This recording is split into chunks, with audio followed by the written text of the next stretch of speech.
Hello everybody and welcome back to Weekends and Lunchtime with a Silverfang. I am a Silverfang. And we're back with more Phoenix Wright Ace Attorney Trilogy. Objection! Okay. Last we left off, Edgeworth was being a defense attorney. And we're still in trial. So there's no telling how long this will go. So for the meantime, Edgeworth has to be the defense attorney until Phoenix gets back on his feet. So let's get back to it. I hope you all had a great week this week. Honestly, my week started slow and became a pretty good one. It was weird. Is it weird to feel like you don't have enough good weeks so that good weeks are weird? These are the questions. February 9th, 11:15 a.m. District Court, Defendant Lobby Number 1. Excuse me. Mr. Edgeworth? I'm not really sure what to say. Iris, we only have 20 minutes. There are two things which I need to ask you before we reconvene. Alright. I'll help you any way I can. First, about that night. You really didn't go to the Inner Temple, correct? The last witness claims to have met and talked with you in the training hall. Either you or Sister Bikini is lying. Mr. Edgeworth, it is just as I said yesterday. Until the incident occurred, I was in my own room, in Hazakura Temple. Very well. The second thing then. That night, the temple snowmobile was used in between the time Sister Bikini returned to the main hall and when she bore witness to the murder. Sometime between 10:30 and 11 p.m. that night. Were you the one who used the snowmobile? There's only one key for the snowmobile. The only person who could have used it was me. So it was you. But why? What made you go out to the Dusky Bridge? Or to Dusky Bridge? I'm sorry, Mr. Edgeworth. We only have 20 minutes. We don't have time for this. Holy cheese and crackers. Iris, I can't tell you about that yet. Yet? Not until her safety is confirmed. Her?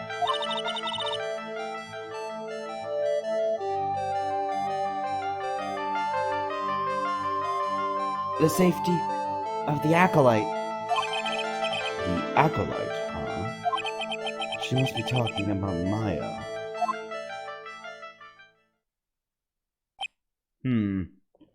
Alright then. Iris, look me in the eye and tell me the truth. Did you kill Elise Dexnim? No matter who or what may come, I could never take a life. As I thought, no psycholocks. Very well. It is my job to get to the truth. You'll discover this for yourself soon enough.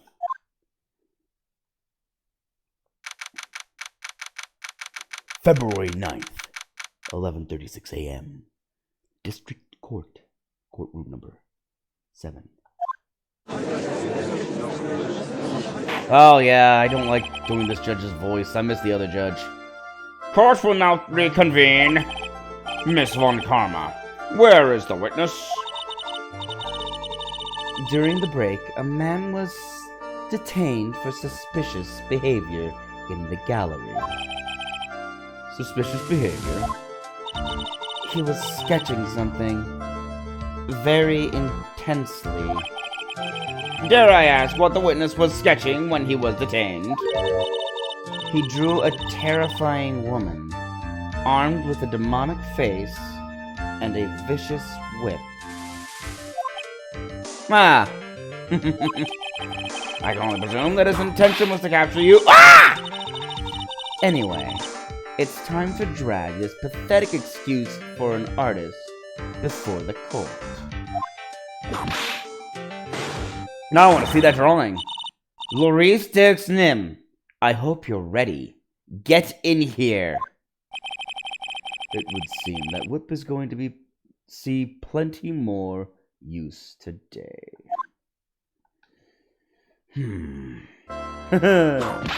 Ouch! Your sketch is in contempt of this court. Hey! I was just artistically rendering. Ouch! You tried to run away from the bailiff who was trying to hand you your subpoena, correct? Look! I'm nothing but a fledgling artist! Trading out in the mountains! I'm only down here in the city because I ran out of green paint. Well, to use a technical term for the color viridian. Larry, this isn't an art store now, is it? I know! I graduated junior high, okay? Look, art's all about working in the fields, isn't it? Working in the fields? I presume he wanted to say field work. I hope. That's it! Thanks, buddy! It's kind of sad that I was able to understand his mangled train wreck of a sentence. You know him well. I just happened to stop in here and found a wonderful new model. So see, I've got nothing to do with this trial at all. I expect all of your faces to be red when you realize this mistake. Bright red. Or, to use the technical term, Crimson Lake. Yeah. Ouch! Ouch! Ouch! Ouch! Ouch! Ouch! Stop your pathetic blabbing and testify like a man. Refrain from whipping me, Miss Von Karma. Cross-whipping is as bad as cross-checking. Witness. That was all your fault. Testify, now. This is too much for me.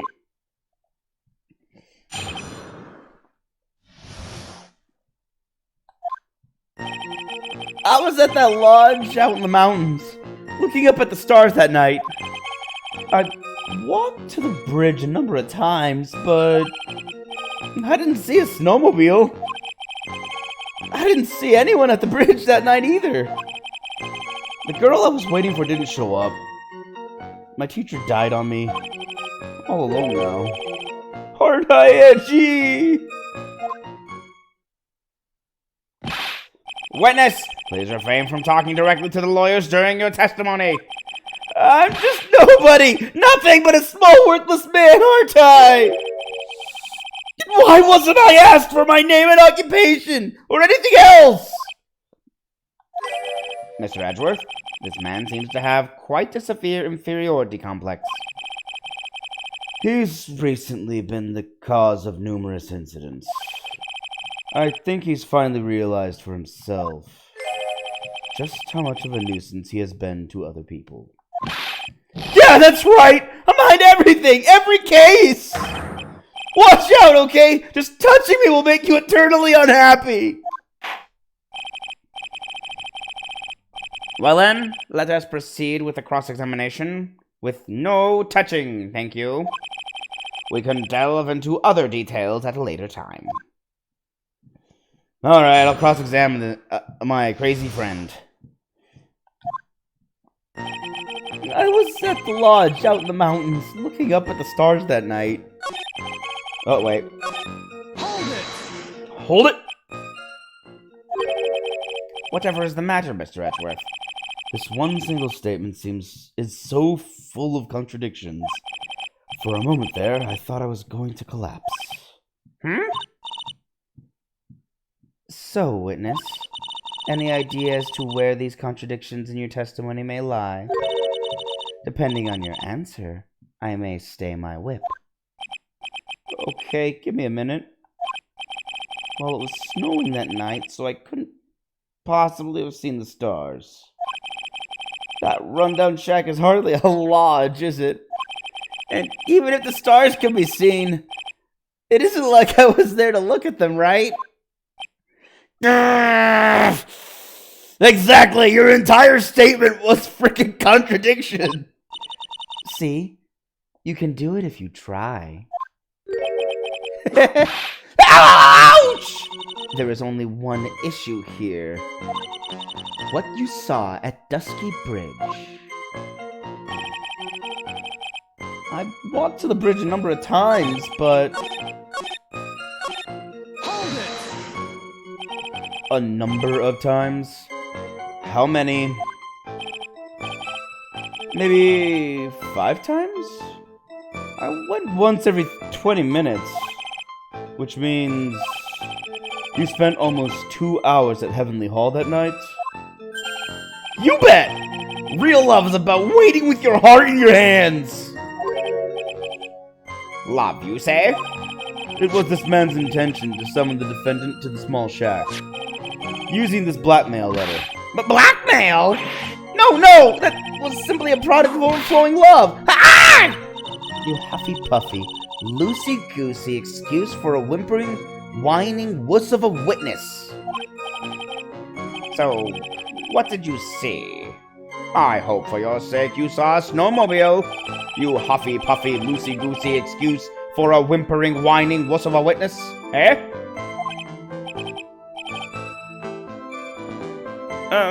Well, you see... being called those names doesn't seem to bother him at all. I didn't see a snowmobile! Hold it! Larry! You really didn't see it? Hey! No need to hit your desk! I can hear you! I didn't see it! I didn't see a snowmobile! Larry, say snowmobile for me, please. Snowmobile! If you truly have nothing to hide, then why are you stammering like you just flew over the cuckoo's nest? Just shut up! What is this? I don't know! Don't ask me! It seems that I'll need to start from a more obvious contradiction. I'm going to strike the blow that will finally get him to spill the beans. I didn't see anyone at the bridge that night either! Oh, crud. Hold on. Hold it! You didn't meet anyone? That's right! But I've got nothing to do with this! And I'm just here to buy some Viridian paint, okay? Come on, I expect to see those Crimson Lake faces now! It would appear that simply pressing him isn't going to be enough, Mr. Edgeworth. Indeed. It seems that he's going to claim to have nothing to do with this to the end. I don't want this guy to cost us any more time. I need to slice through his obvious contradictions and keep things moving along.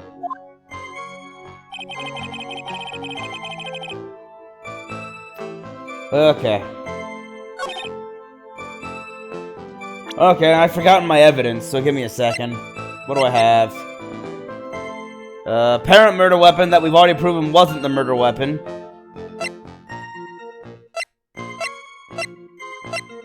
Okay.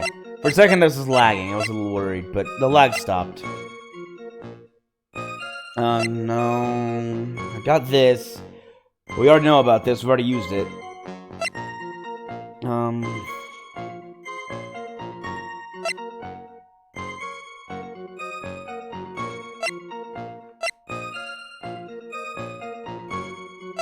Hmm.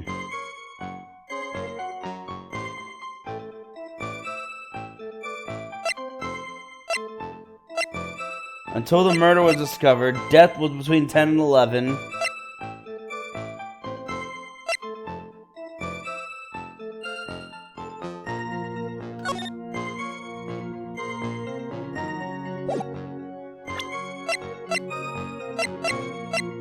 The weather report said that it was raining, snowing until 10:50.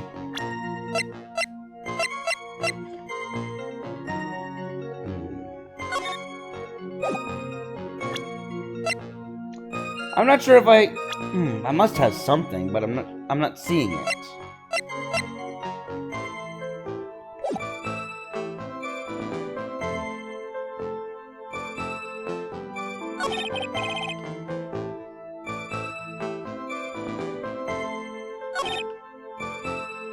Hold up.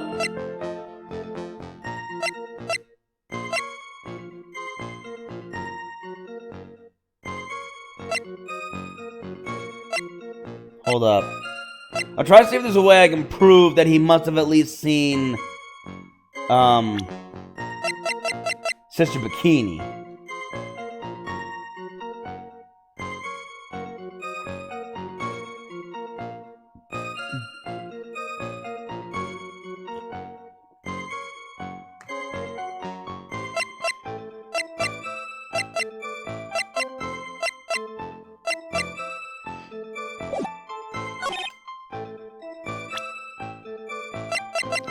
Let's start with the easiest, most obvious possibility, even though it's probably not the actual answer. Wait.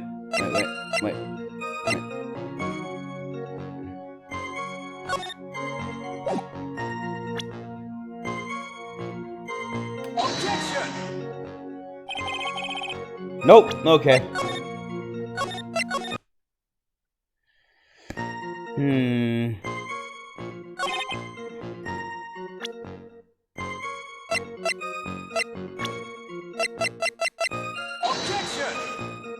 Did you see Sister Bikini?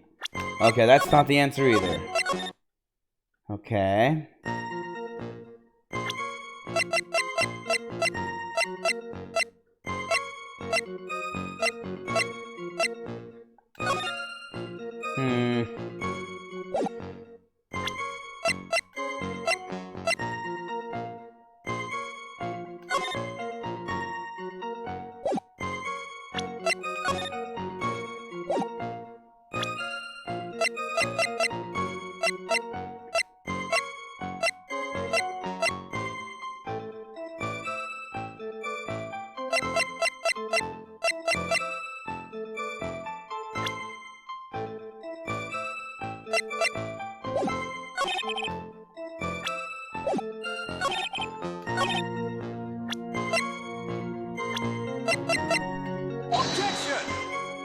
Pearl still missing. Nope.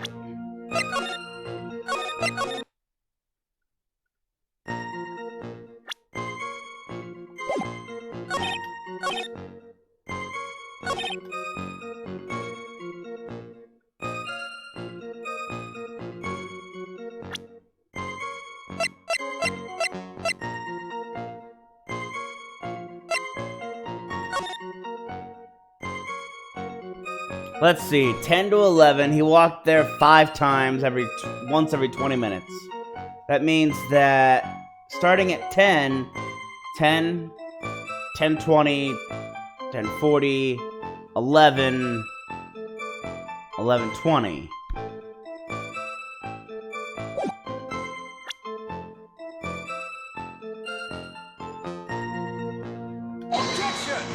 I'm not sure where I present this one, so I'm going to present it a couple times.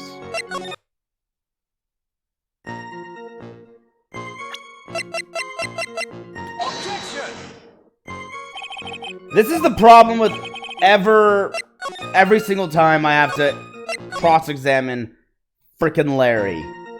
He makes no sense and dodges all questions, and so it's a chore just to figure out how to actually get him to tell the truth. Like, he's obviously lying, but I don't have the evidence to get him to tell the truth. Or at least the evidence isn't as obvious. Okay, fine. Let's go the obvious route. Objection!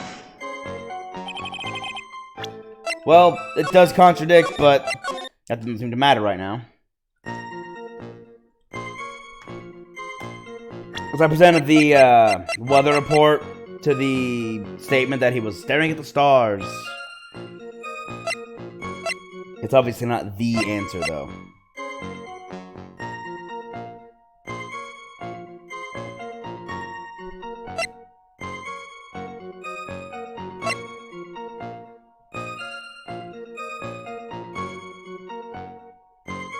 Oh, I get it. And the last, if he did that, and I've counted every single time he went, he said he went about 5 times, meaning if he went 5 times, the 5th time is when he ran into Phoenix, around 11:20, because that's when Phoenix made it to the phone. Okay.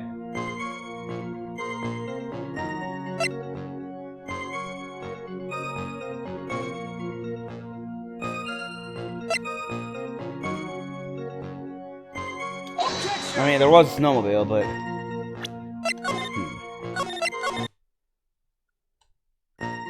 Oh, wait. Hold up. Objection! I forgot, I just said it. He saw me. He saw Phoenix at the gate, or at the bridge. Larry Butts. I can understand why you might want to throw your old life away. You're pretty pathetic, and you cause all sorts of trouble. I'm sorry. But, having realized just how much of a nuisance you have been, that could be considered a step in the right direction. Hedgie! Are you trying to console me? It certainly doesn't sound that way to me. However, I cannot forgive you for simply turning away from the incidents you create. Ah! You're totally pinning this on me. Now then, let us talk about the night of the murder. Sister Bikini, after seeing the murder take place, asked Phoenix Wright to report it. Thus, he headed for the public phone, by the bridge. There, he happened across a certain nefarious individual. You, Larry Butts! That's right, me in the flesh. Listen carefully, witness. It doesn't matter if you change your name. So long as you remain pretty pathetic, you will continue to cause these incidents. That reality will not change. But what do you want me to do then? Larry, what you need to change is your inner self. But for now, what you saw that night, testifying truthfully about this one issue, is all I need from you. Edgy, I think I've finally woken up! Well, I guess I could still be sleeping. But anyway, I'll do it! I'll testify! Well, I'm not sure this will go especially well. I'll ask again then, witness. What did you see on the night of the murder? What I saw, part 2, witness testimony. I went to the shack around 9, so it would have been about 10:30 p.m. I was lying under my bedding when a white flash almost blinded me. I looked out the window and Dusky Bridge was on fire! There was still some thunder, but I went right away to check it out. That's when I ran into Nick.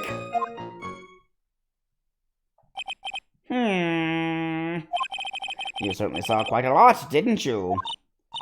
So, what happened to the bridge after it caught on fire? It was like me after a 3-day stint chasing a girl. It totally burnt out! Like, almost totally gone. I mean, trying to cross the burning remains is what caused Nick to fall. What did you say? Oh, don't worry. It's nothing life-threatening. He just caught a cold. I like how she actually is worried. She goes, what did you say? Nick? Oh, okay, he's good. And he's just like, oh, don't worry. He just got a cold. I never know what that meant, if he should be called lucky or unlucky. It was a really long drop, and he somehow only caught a cold. Seriously. What kind of fall is that? Like, ah! Psh! You okay? Yeah, nothing broken, nothing bruised, just, achoo! Oh, man. Oh, man, I got a cold. Like, be lucky you got away with that. Jeez. Now, Mr. Edgeworth, please commence your cross-examination.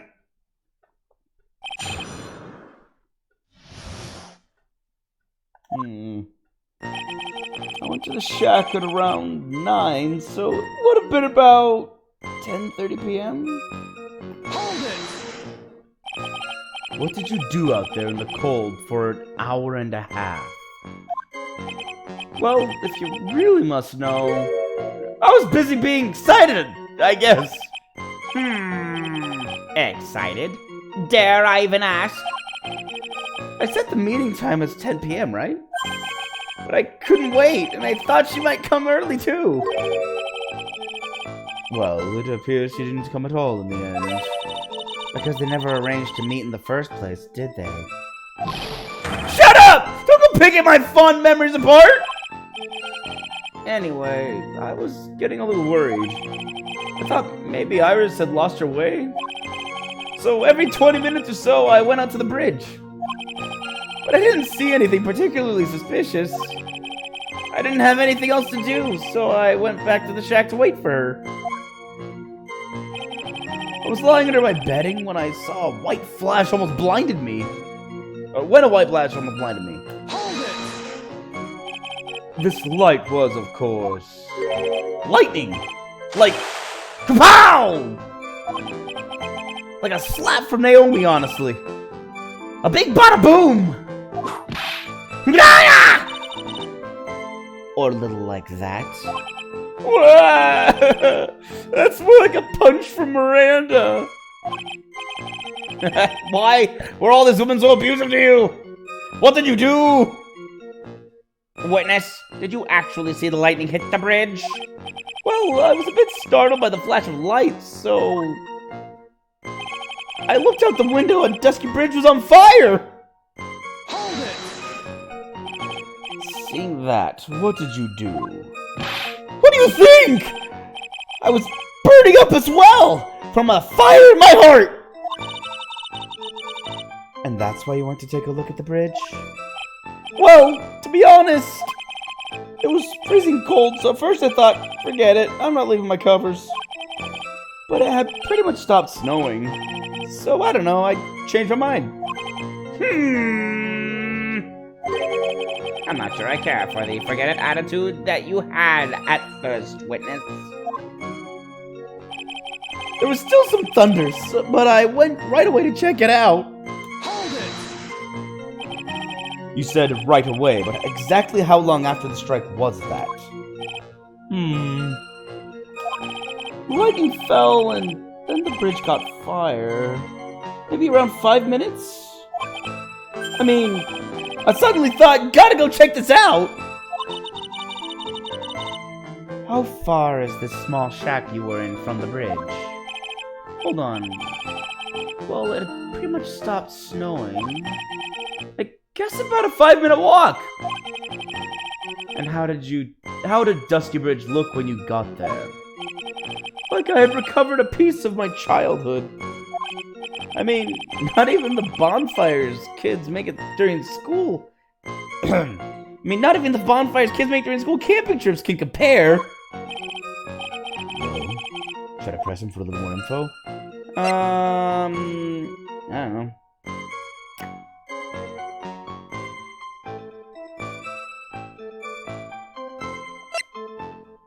Why did you go to the bridge? So you suddenly thought to check out the bridge. Does this mean that you initially had no intention of doing so? Well, yeah, I guess it does. It was really cold, and I didn't really want to go out there. If that's the case, why did you change your mind? I would like to hear your reasoning. In which case, please give testimony to that effect, witness. My reasoning? Okay. Reasoning, is it? I thought I'd never get another chance to see something so big burning! Wow, he's stupid. Okay.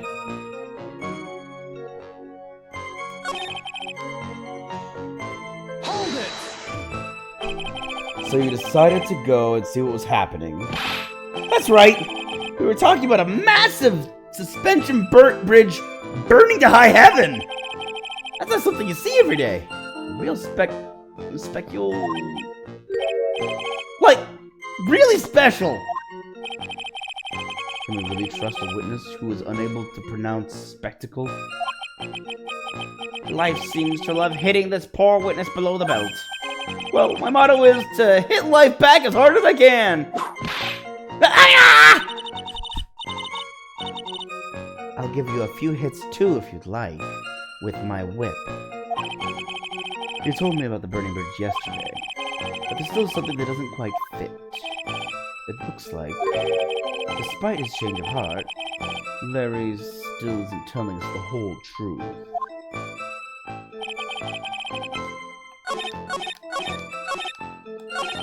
Hold it! Go through this again. They talk about this, and then I have the question of should I press? Why didn't you call anyone? Larry, let me ask you one thing. What is it, Edgy? What's with the serious face? Why didn't you call anyone? Huh? What do you mean? Normally, when faced with a towering inferno, one would try to tell someone. There is a public phone right by Dusky Bridge, correct? Well, of course I thought of doing that.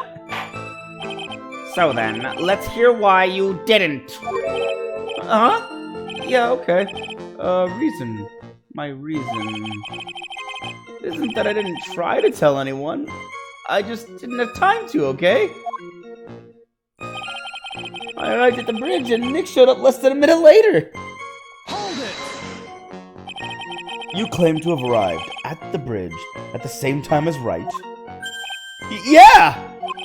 I thought I better tell someone about this, but then Nick came up yelling about murder! It totally made me forget about the bridge. The fire was pretty much out by then anyway. What's this feeling? I suddenly have a terrible case of unease. It was after contacting the police that Phoenix Wright fell from the bridge, correct? Yeah, that's pretty much it, more or less. He told me about the burning bridge yesterday. But there's still something that doesn't quite fit. Oh, here we go. This again. Okay, so what's he hiding?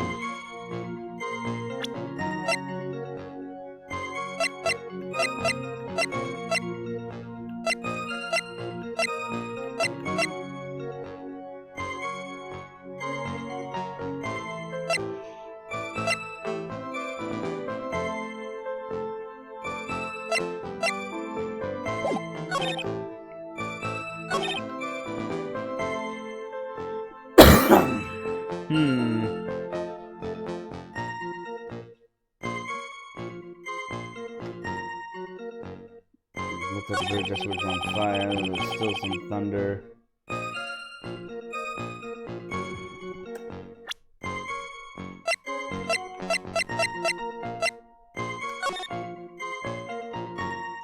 Okay, yeah. The snow stopped before the lightning stopped. That makes sense. Wait a minute! Lightning struck the bridge at 10:45. 30 minutes passed between the fire starting and going out. According to him,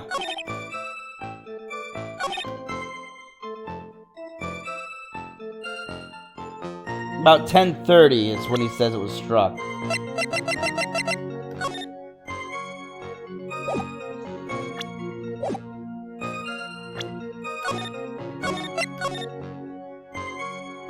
Yeah. Objection! Well, dang it.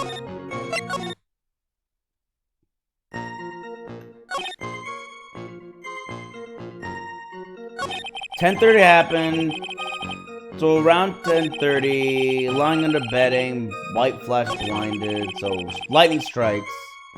Bridge is on fire. He says about 10 minutes to get there.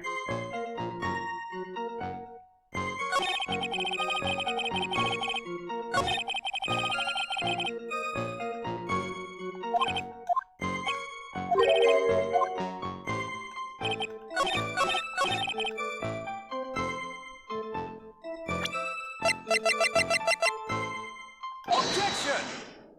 There it is. I knew it had something to do with the weather. It's like something doesn't add up here. Your very existence being a contradiction, I'm not sure if you can grasp this or not. What the hey, Edgy? Make me sound like some sort of alien. But your testimony is conclusively contradictory. The problem here is time. I've never been the best timekeeper, you know. 3 minutes after Billy leaves on foot, you follow him on your bicycle. How long does it take for you to catch up with him? Terrible at those. This is much more simple. You saw the lightning strike Dusky Bridge, and immediately went to see what had happened. Is this correct? Yeah. Well, I wasted about 5 minutes first, but more or less. I have the weather data from the night of the murder here. According to this, the lightning fell at 10:45 p.m. You say it takes less than 5 minutes from the shack to Dusky Bridge. Meaning you probably got there at around 11 p.m. That all sounds about right, I guess. And then Nick showed up and did his falling act. That is impossible. What do you mean? 11 p.m. is when the murder occurred in Hazakura Temple. Thus, Wright was still there in the courtyard. There's no way that Larry could have encountered him at Dusky Bridge at that time!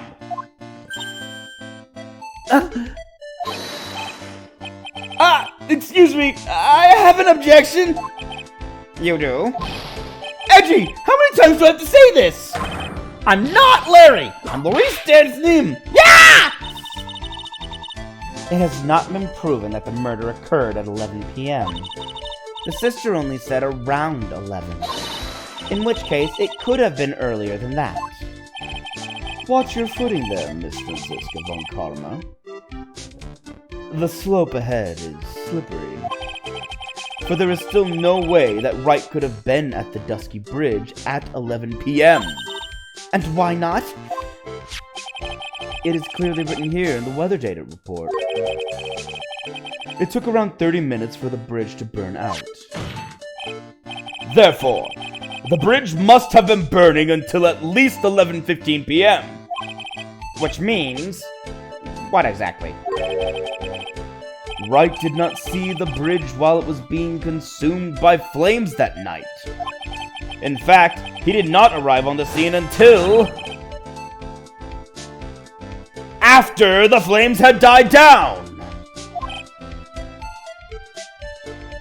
Larry! You arrived at the bridge at 11 p.m., but Wright did not make it there until at least 11:15. I suggest you to stop hiding things and just tell us the whole truth. Now then, what happened during these missing 15 minutes? I feel like I just got brutally woken up by a toilet splashback. Gross. I guess I was still sleeping until then!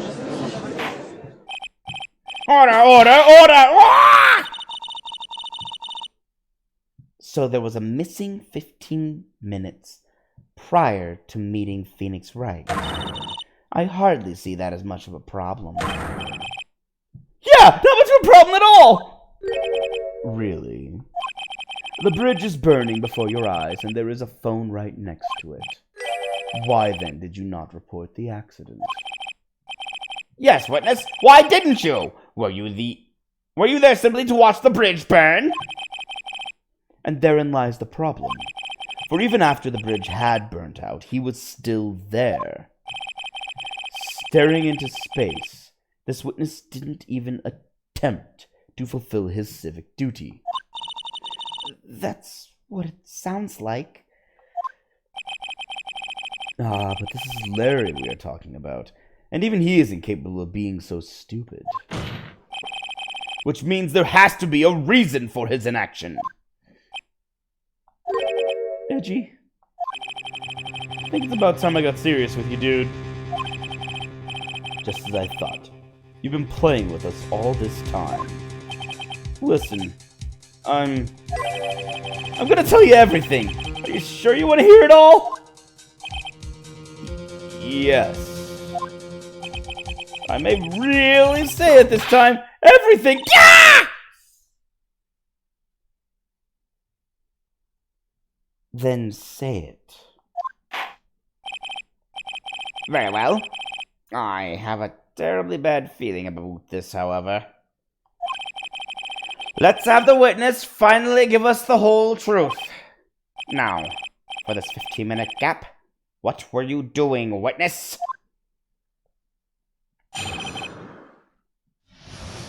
The missing 15 minutes. I'm a dancing. I'm an artist. What do you think I was doing? Sketching in front of the bridge! I was swept up into a frenzy of art. The shock and awe that I was feeling, I transferred it all directly onto the page. Before I realized it, the flames had gone out, and then he came running up. I kind of want to see that drawing. I suppose artists can be strange folk. That's right! I'm willing to sacrifice everything in order to draw the perfect sketch. Including the truth from the sound of it. Mr. Edgeworth, has this removed the last of your doubts? Not at all, Your Honor. One very large doubt still remains. And what would that be? This is a surprisingly believable story, especially considering the source. So why did he think he needed to hide it from us until now? I intend to drag the reason out of him.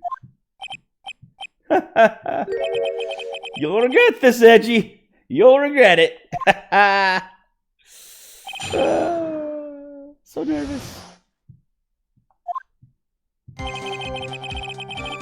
I'm a dancing. I'm an artist. What do you think I was doing? Hold it! Tell us, Larry. My name is Maurice! Get it right! Mistakes like that are what keep you from being very popular with the ladies like I am. Just who exactly are you? I'm Maurice Dixon, apprentice extraordinaire. That's what he calls himself in any case. Then you are an artist? Of course! I'm an artist! The real thing! Yet again, that's what he calls himself.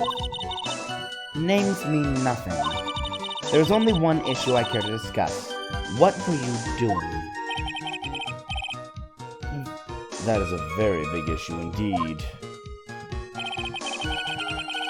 Sketching! In front of the bridge! I was whipped up into a frenzy of art! Hold it! Sketching? The burning bridge? The burning bridge and everything that came with it! What came with it? You want to hear this from my lips, do you, Edgy? You'll regret this! The sketch of mine is... Ah! Enough. Just take that ridiculous sketch of yours out already, witness.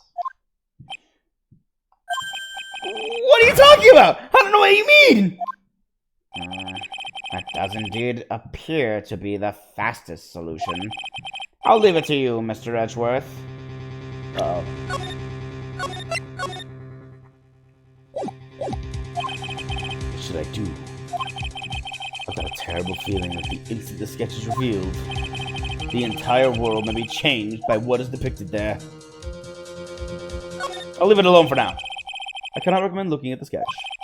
His works of art are a force of nature best measured on the Richter scale. That's right! They'll shake your heart to pieces! This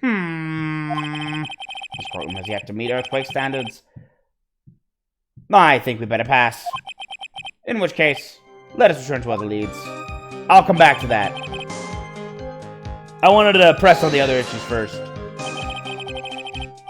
The burning bridge moved you that much, did it? I find that hard to believe. You moron, Edgy! You don't understand me at all! If I see an abandoned cat, I find myself passing by it with tears in my eyes.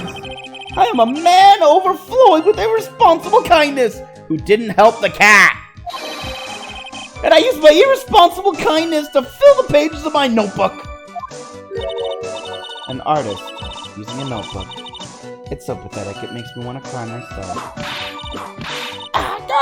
I commend you to go buy at least a proper sketch pad.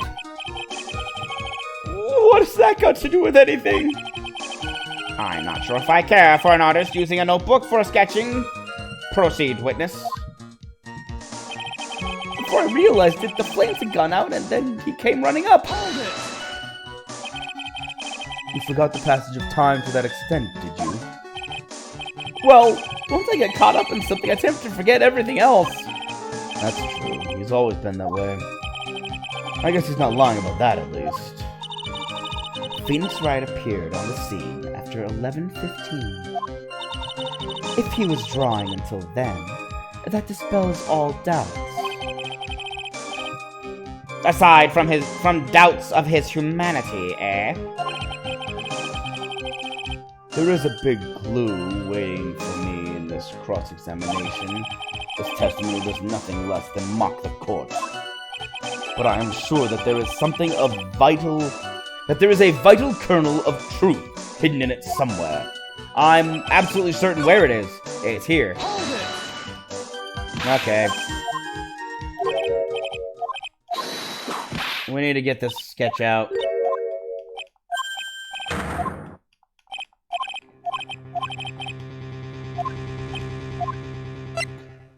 Look at the sketch! Larry, I wonder if you could show us your sketch, please. Well, well. Even I couldn't have imagined it'd turn out like this. Imagine what? That Laurie Statesman's debut would take place here, today. Like this! Ouch! Show it. Now. Okay, but steel yourselves! This is the world of Laurie Statesman!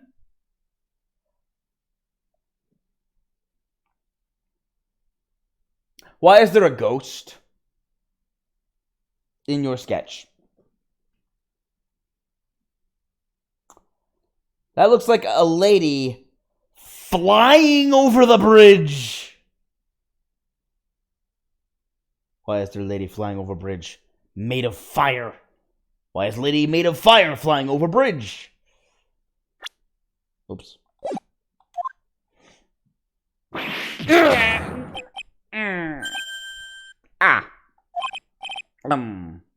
Well.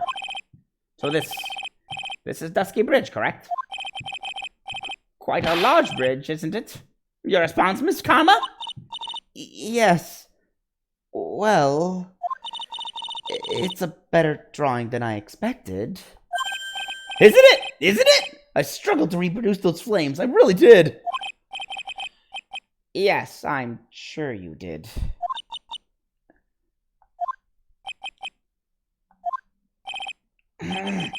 It's going to get ugly. No one has the courage to bring it up, it seems. This mysterious flying object. Yeah! Everyone's like, what is this?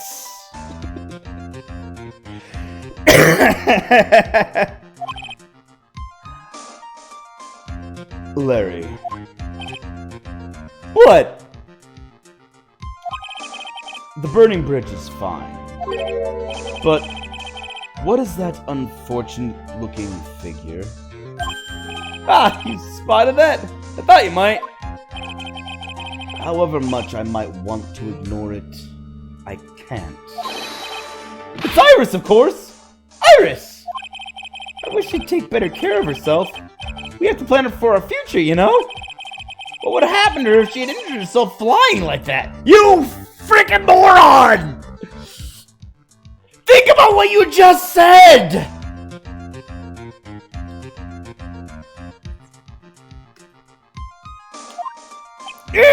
Look at that! That's what I'm feeling right now! Ah!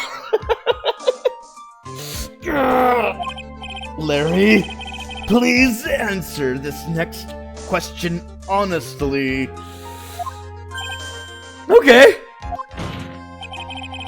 Are you really claiming to have seen this? Are you claiming to have seen the silhouette of the defendant flying over a bridge that was engulfed in flames? Yep, that's what I saw. That's why I drew it. I'm an artist, a real artist. Aren't you? Hi! Aren't you high?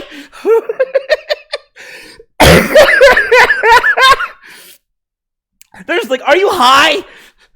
The girl, she's really high up in this picture. Just ask, are you high? Oh, that's great. Ah! What was that for? This is all a bad dream. I was hitting you on the cheek to test that theory. Please whip your own cheek from now on if you wish to test your wild theories. Anyway, no court of law will ever acknowledge that people can fly. Actually, there is some precedent for this. She was flying pretty high, my sweet Iris. She was about 30 feet above the bridge, at least. It was really something to see. This has to be some kind of mistake! Mr. Edgeworth, please bring the witness back down to earth. What? Me? This witness is your friend, is he not? Accessory to foolishness, Miles Edgeworth. Let us get back to the cross-examination by force, if necessary. Mr. Edgeworth, I expect you to expose the obvious contradiction here. Yes, Your Honor. Looks like I've got another reason to remember this moron. Well, what do you think of my debut piece?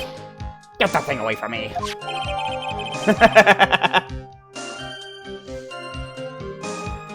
Larry's sketch. Horrible sketch of what he saw the night of the crime. Now hurry up and cross-examine him.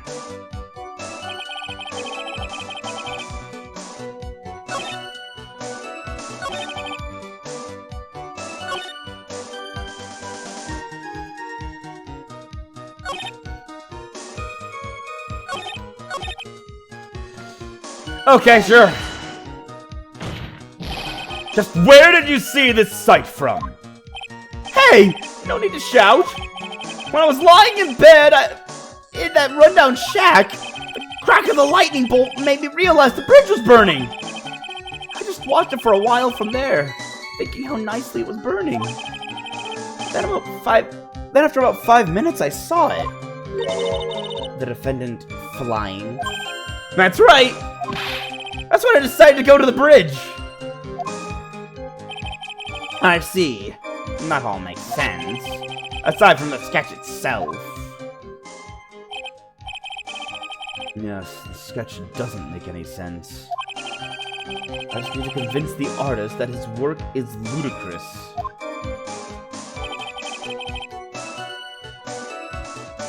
So that was, I saw Iris flying, her white hood fluttered. Hold on. You transferred everything directly onto the page. And that is this sketch here. Yup, sensational, isn't it? Or should that be scandalous? It put my mind at ease anyway. It did? That's right. The reason she didn't come to me, even though I waited for her, was because she was trapped on the other side of the bridge. Could it be that Iris? Under took that dangerous, desperate flight in order to reach me? That's gotta be it! Alright, go me! Nice! Ouch! Continue, please.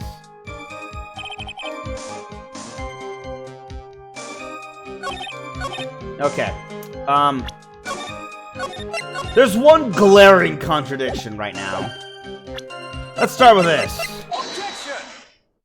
How was your white hood fluttering? Larry, what did you really see that night? Not that I particularly care. In your position, that's just being irresponsible. I drew exactly what I saw! I'll give you a whole dollar that it's the truth! If that is truly the case, then there is one thing that we can say for certain. What might that be? That the person who flew over the bridge could not have been the defendant, Iris. What? What do you mean? I don't understand!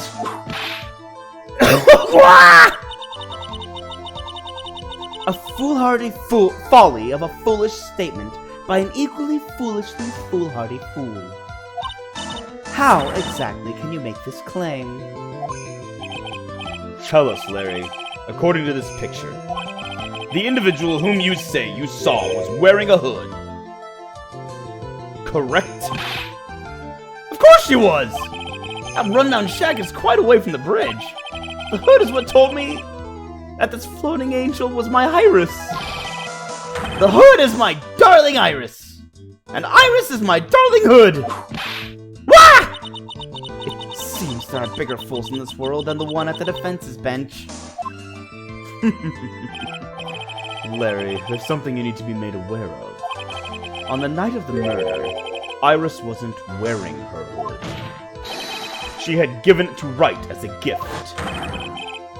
Are you going to change your story now? Perhaps suggest it was Wright who took flight? What are you talking about? I think you understand what I mean just fine. Why? Why did Nick have Iris's hood? What? Edgy! What's going on with Iris and Nick? Why you, Nick? You dog!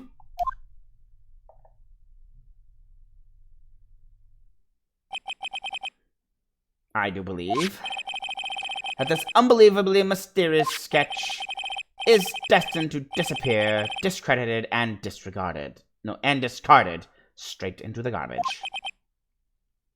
Huh.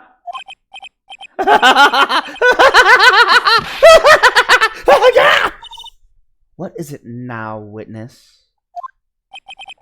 It feels like I've been waiting 25 years for this very day to come. Edgy! Today is the day I get to completely stupefy you! What? What is the meaning of your outburst, witness? I hate to have to do this, but I have some definitive evidence. Definitive evidence? Iris did indeed come flying over the burning bridge. And I, Maurice Nim, shall prove it! Mysterious. I didn't expect to ask this again, but we shall be needing your testimony once again. Tell us anything you know concerning the defendant as depicted in this sketch, and show us your evidence that this nightmare was actually a reality. Okay, I hope you're ready. Hope you're ready, Edgy. Because I'm gonna feed you a whopping serving of pain. You've been serving a whopping serving of pain this whole time. Trust me.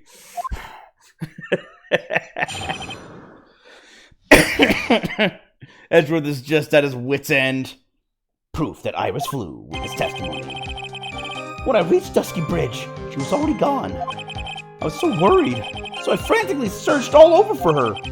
That led me to finding a beautiful crystal sphere, half buried in the snow. I'm sure that Iris was simply wearing a spare hood. How did you... Where? You had that this entire time! After all, no one else could have lost a crystal sphere that night. A crystal sphere? this one? Pretty, isn't it? I don't know what these red splotches are on it. Huh, mysterious. Probably paint. But finders keepers. That sphere. Where did you find it? Let me see. Around here somewhere? Looks about right. And it was half buried in the snow. It had pretty much stopped snowing by then. But there was still some falling as I walked to the bridge. The court accepts this crystal sphere. That's mine, okay? I want it back afterward. There's something on it. Oh my. It's blood! What? Blood? Crystal sphere added to the cult record. Found half covered in snow near Dusky Bridge the night of the crime. Has blood on it. You ready, Edgy? By tomorrow morning, you'll be calling me Master Larry. Yeah, I like the sound of that. No one's going to push me around anymore. Didn't you want to be called Maurice Dex Nim only a few minutes ago? Proof that Iris flew.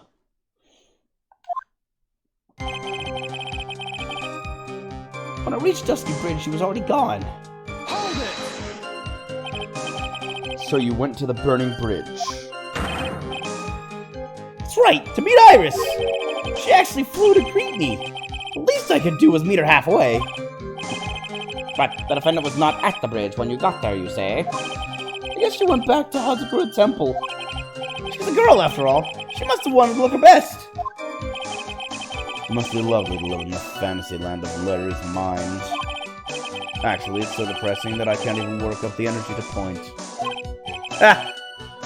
So, what did you do next? I was so worried, so I frantically searched all over for her. Hold it!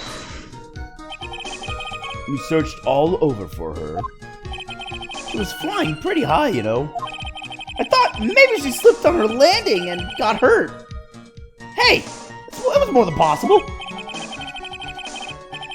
Also, when I headed out to the shack the first time, I was snacking on a banana.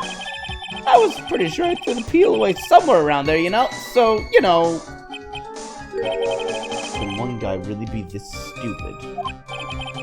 So did you find any signs of her so-called landing? I don't really remember. I kept on falling over myself, and I kind of lost it for a while there. You fell over yourself? Yeah! The snow was deep, and there was even a banana peel out there. Yup. There's Stupid, and then there's Larry Butts. Ah.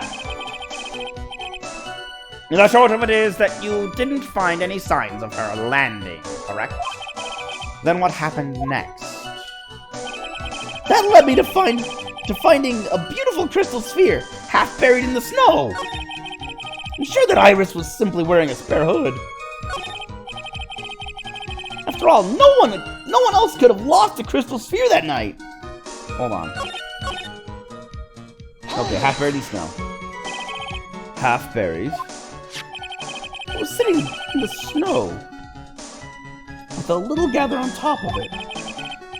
It was very hard to spot, actually. I mean, it was dark out, too. I'm impressed. You did well to find it. No matter what you may think when you look at me, I'm a pro. A genius security guard. I used a pen light I borrowed from my company to help in my search. And it sparkled really brightly as if it was saying, "Here I am" to me.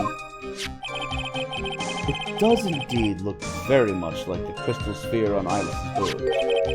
But need I remind you that she was not wearing her hood that night. I'm sure that Iris was simply wearing a spare hood. Hold it! Each nun is assigned their own hood, and they are assigned only one. I don't know anything about that, okay? And Iris is special, alright, dude? Even if she did steal a spare hood, I'll forgive her. This is getting us nowhere. Our destination for the day, it seems. However, this crystal sphere was found near the bridge. That is a fact. If it didn't come from a hood, where else could it have come from? That is the question I aim to answer. After all, no one else could have lost the crystal sphere that night. Someone else could have, but I'll press before I present. Let me confirm this one last time, Larry. The reasons you thought that this was Iris are the hood and this crystal sphere, correct? That's right! My gut is never wrong! I met that old bikini the next morning, And her crystal sphere was still there, safe and sound! Indeed. She was wearing it in this very courtroom earlier today. This case isn't going to end without a fight. Exposing the obvious contradictions in this testimony will be easy, but I fear that all that awaits us are further mysteries. It's okay, I know the answer.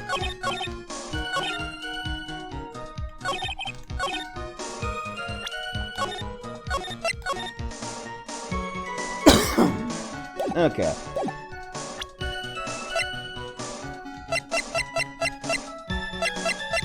You yourself took the frickin' picture! Objection! Larry, 1 second.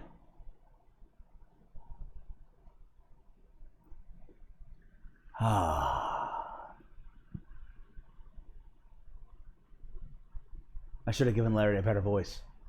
It is exhausting doing Larry's voice.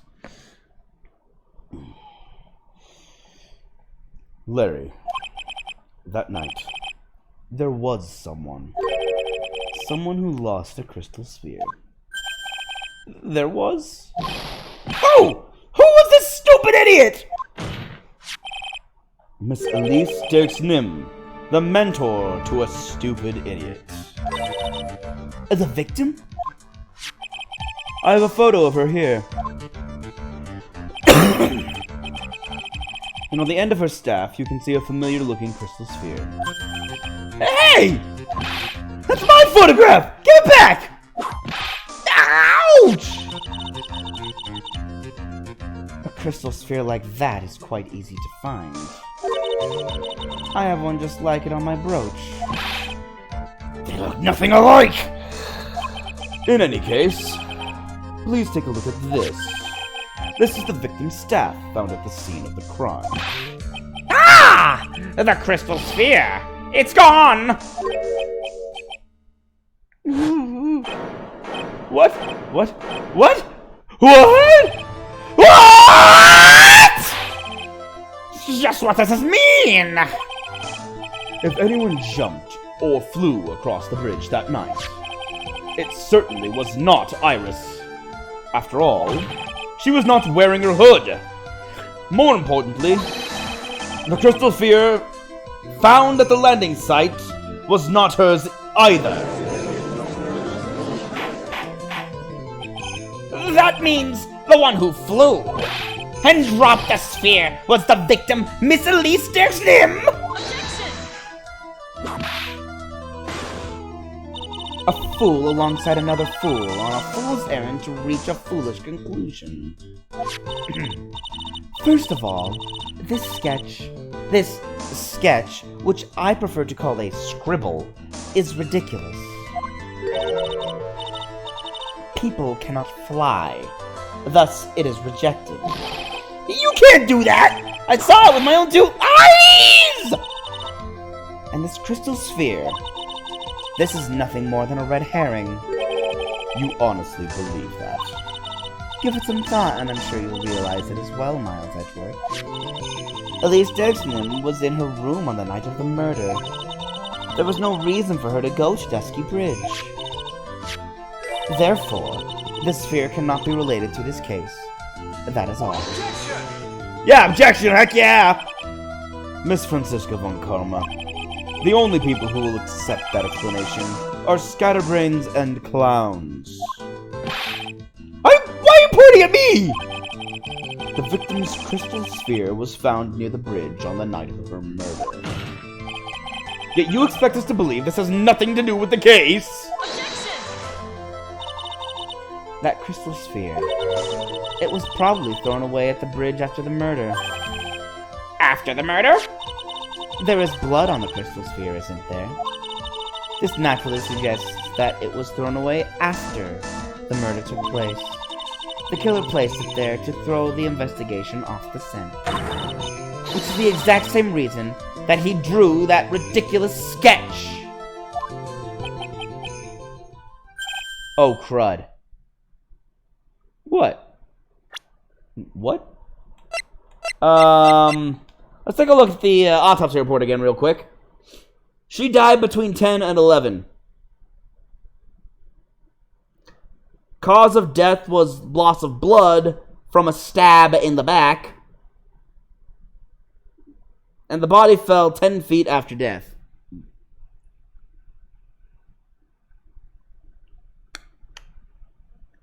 It's getting... The picture's starting to become clearer, but I still don't know where she fell from. It does seem like she fell out of her room, but if her sphere was found out at the site and the hold on, the snowmobile had gone out somewhere between somewhere before 10:50 and come back after 10:50. Oh, crud.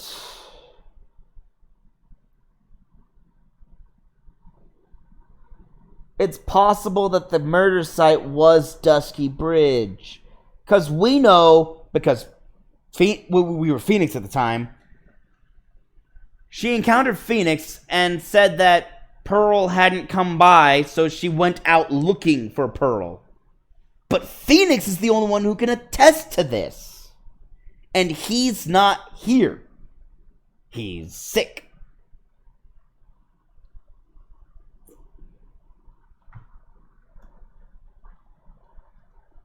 So, I think what happened was she was somehow killed out there.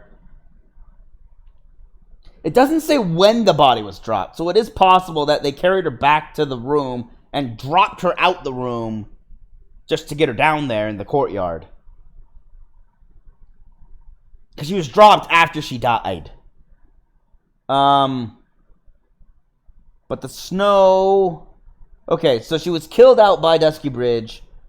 Brought back on the snowmobile after she died, but the blade was still acting as a block, I guess? And then she was thrown out the window of her own room to get down to the courtyard. And then the person went down to the courtyard and staged the entire scene, taking the sword out so that they could dispose of it, and stabbing the Shishishito into her to make it look very dramatic. This is complicated. This is the best I've got, though, right now. I think I'm still missing some pieces. What? You mean... I'm the killer? No, why? All joking aside, just when did this crystal sphere appear near the foot of the bridge? Unless this can be proven in some way, I refuse to believe this is related to the case. She makes a valid point. There is no evidence that Elise Nim left Hazakura Temple that night. However, if somehow this crystal sphere can be proven to have been dropped before the victim was killed, then this case is going to transform into something else entirely. Your response, Mr. Edgeworth? I want your final opinion on the disposition of this crystal sphere. Oh, this music means save time. If it is not related to the case, then the witness who you called will have been nothing more than a monumental waste of time. Prepare yourself for some very appropriate punishment, Miles Edgeworth. Can I prove it? Can I prove that the crystal sphere was dropped before the murder took place? Yeah, that's actually pretty easy. Yes, I can. Can I prove it? That isn't the issue. To simply prove it, that's the only option. That's what he'd do. That's the way Phoenix Wright would do this. Your Honor, allow me to prove something to you. I will prove that this crystal sphere is a vital link to solving this case. You will do what? That look in your eyes. You remind me of Phoenix Wright when he is cornered. That should come as no surprise. Because right now I am Phoenix Wright, and I am indeed cornered. I order you to present your evidence, Mr. Edgeworth. Evidence that proves that the crystal sphere was indeed dropped before the murder. Take that! Your response, Miss Von Karma? Birds of a feather flock together.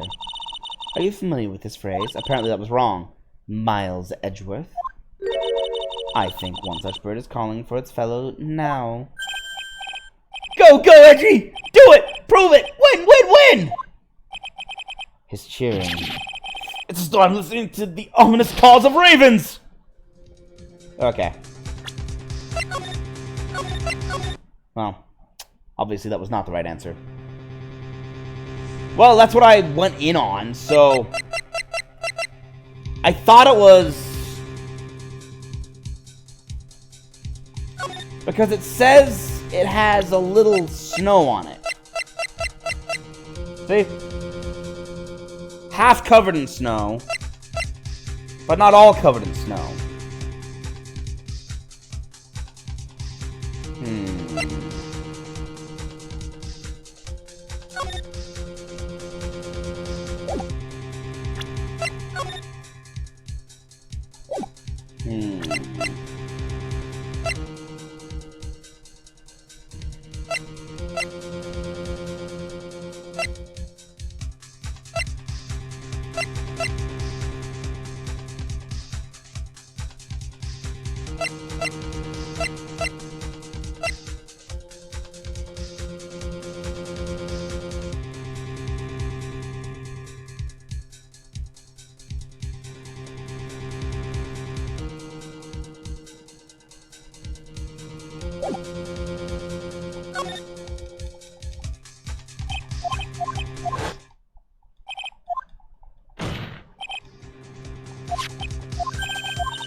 Okay, so...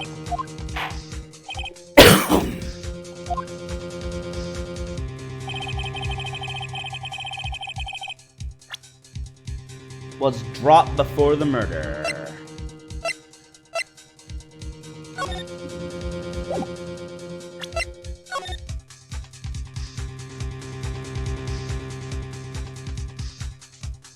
Why do they show me this picture? See, they show me this picture for some reason. I'm trying to figure out why.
Okay, that was wrong. Well, let's see what happens when I do know it's impossible. No matter how I look at it, it's not possible. It's certainly strange the crystal sphere was found near the bridge. But perhaps it's just a curveball from the killer. Well, Miles Edgeworth seems to have nothing further to say.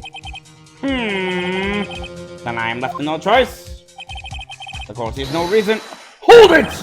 What is this? Hey, Edgy! You're a defense attorney, aren't you? If it was Nick standing where you are right now. If it was Nick, do you think he'd give up? No! He'd find the truth no matter what it took! No matter how crazy it seemed! Right. At this moment, I'm standing where you should be. Which means there's only one thing to do. Think like you. Your Honor, allow me to prove something to you.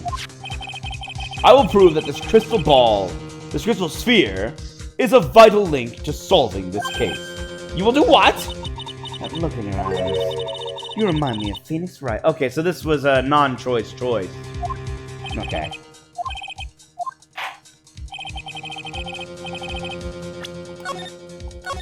Okay, so I'll say farther in.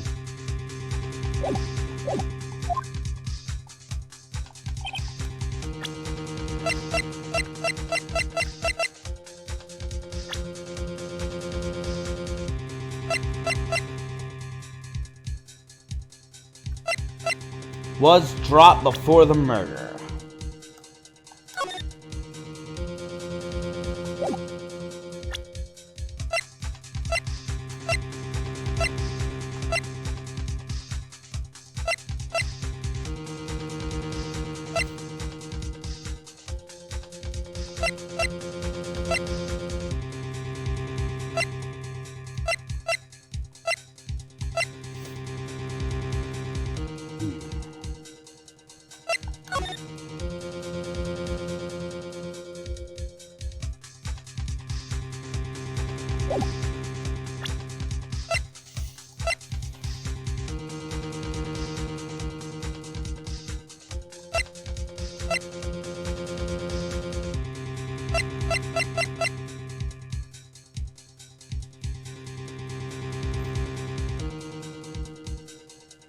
I don't know.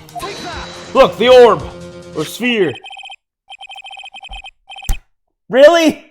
The answer was just present the crystal sphere they want evidence for? This crystal sphere, it was half buried in the snow, correct? That's right. If it hadn't stopped snowing, then it would have been game over. The snow would have totally covered it. That's all I needed to hear from you, Larry. Your testimony makes one thing quite clear. What? When the crystal sphere was dropped, it was snowing. Even if it was ever so slightly. Snowing. On the other hand, let us look at the scene of the murder. As proven earlier today, there is no snow on the victim's body. That's why they gave this picture, okay. Ah! Therefore, the crystal sphere must have been dropped before the murder. What? What? No. Order! Order! Order! On the night of the murder, the victim did indeed go to Dusky Bridge.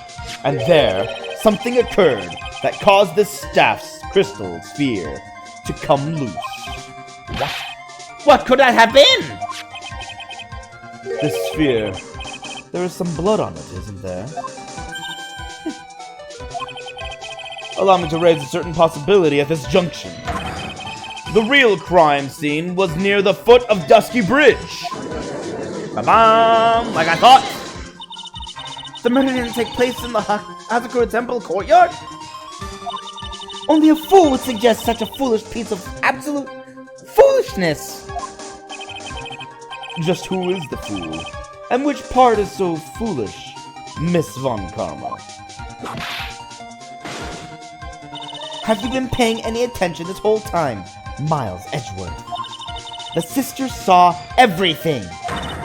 She saw the victim being killed by the defendant in the Hazakura Temple courtyard. Objection! That's not exactly true now, is it? To put it more precisely, what she saw was the murder weapon being removed from the victim's body. That's the same thing! No, it isn't. You said it yourself. Very little blood is actually lost at the moment of a blade's insertion. If you want to talk about when the most blood would be lost from a body, that would be when the blade is removed. If that statement is the truth, then Dusky Bridge could very easily be the scene of the murder. The murder weapon was not removed. Thus, there was no bleeding.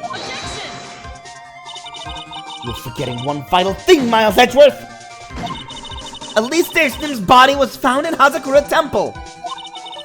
On foot, it takes 15 minutes to travel from Dusky Bridge to Hazakura Temple. You mean to suggest someone carried the body all that way? I made it this far. The only place to take this is to the end.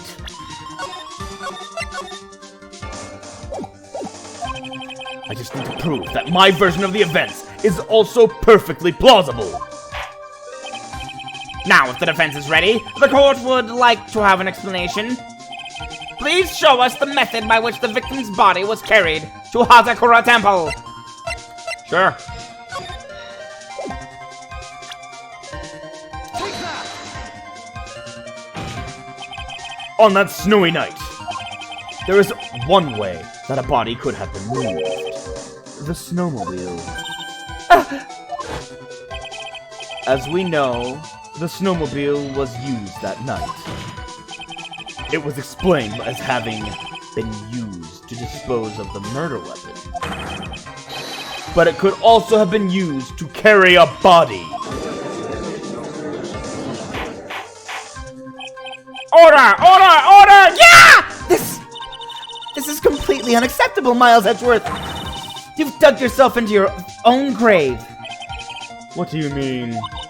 The only one who could have used the snowmobile was the defendant. She's the one who moved the body. Doesn't that put the final nail in your coffin? You're too late, Franziska von Karma. And in fact, the defense has proven something else entirely. We have shown that this case requires further investigation. What? Where was the victim, Elise Staston, really killed? If her body was moved, whatever for. And finally, just what does this image mean? Do you even need to think about that? Such a creature could never see the truth, let alone describe it. Objection! This witness certainly sits on one of the lowest possible branches of humanity. However, he would never utter a lie that could hurt a girl with whom he was enamored. He drew this, so it is something that actually happened. The defense stands firm on this point. Edgy, thank you!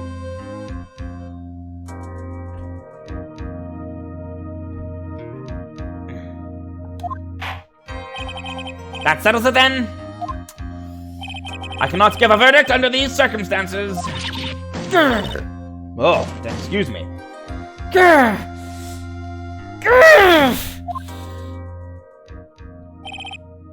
Right. I seem to have fulfilled my part in this. It's just as I thought. Franziska von Karma, you make a wonderful partner. Excuse me? There was one reason, and one alone, for me being here. To expose the darkness lurking in this case, and then pass it on to Wright. Really? That's what this is all about? You could have just told me that from the very beginning. Then I wouldn't have had Franzi whipping me all. Ouch! Miles Edgeworth. I don't care about what you were here to do. This was my chance to finally grind you under my heel. A shame that your chance seems to have slipped you by. What a shame! Frizzy! This is all your fault. Such a terrible witness. You are an affront to all the legal system stands for. Ouch! I demand restitution. Ah! I think he's unconscious. I cannot believe that the witness's testimony relates to an actual event. However, there has to be some sort of answer for the questions it raises. Have his words here today been the truth or lies? Next time we gather in this courtroom, those are the matters that shall be addressed. I am counting on thorough investigations by both the defense and the prosecution. And with this, the rest is up to you, Wright. Court is now adjourned. Dun, dun, dun! We made it through the first trial! Day. 2 trial days remain.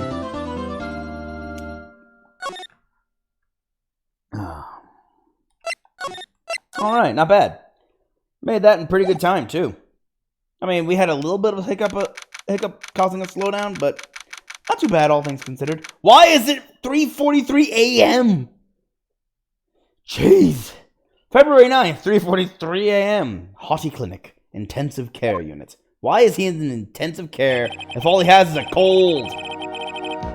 I'm still up at this... oh, okay. He's reading through the... This is him reading through the previous episode's trial. The past thing with Mia. I'm still up at this hour reading through the trial record of a certain case. It's the first case my mentor, Mia Fey, had ever handled in a court of law. The horrifying truth that I refuse to accept is holding me hostage here within its pages. Here within its pages. Dahlia Hawthorne. What I have read, I don't want to believe. What is written here? This isn't the Dahlia I knew. After falling into Eagle River, I was somehow miraculously saved. But I ended up catching a cold that seemed to knock me around the world and back. I feel dizzy. My ears are ringing. My throat burns. My head is on fire. But I will recover! I have to recover by this afternoon! I have to meet with the most ill-tempered witness imaginable. But I know that he will be able to help me with him. Somehow.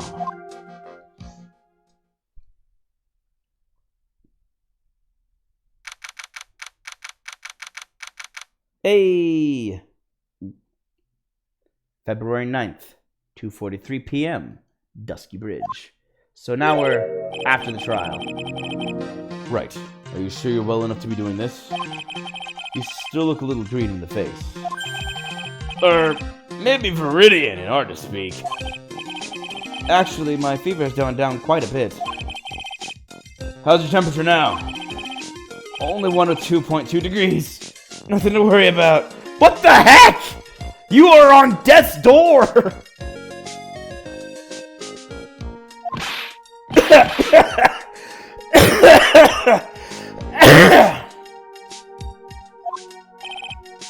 Anyway, I read today's trial record. You weren't bad, Edgeworth.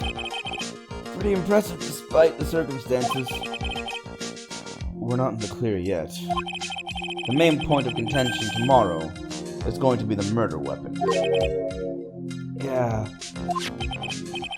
In the end, the Shichishito did not deliver the deadly blow. Which means there must be another sword hiding out there that we don't know about. Another sword, huh?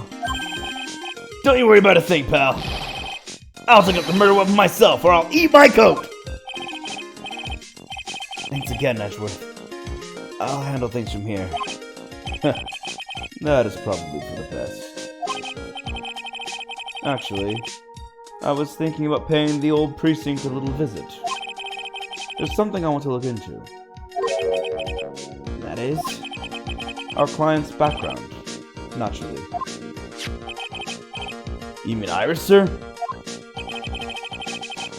I have the feeling that we've met before. All I want is confirmation, one way or the other. And since I probably won't be getting that from you, I'm sorry, Edgeworth. I bid you adieu, Wright. Take care. Guess I should get moving too. Why? Do you need to be somewhere? Yeah. I've got to get to work on this bridge, pal. I'm rigging something up so we can get across to the other side. Ah, that's right! Maya's still stuck over at the inner temple. But don't you worry, pal. As soon as this is all set, you'll be the first to know. Thank you, Bunshu.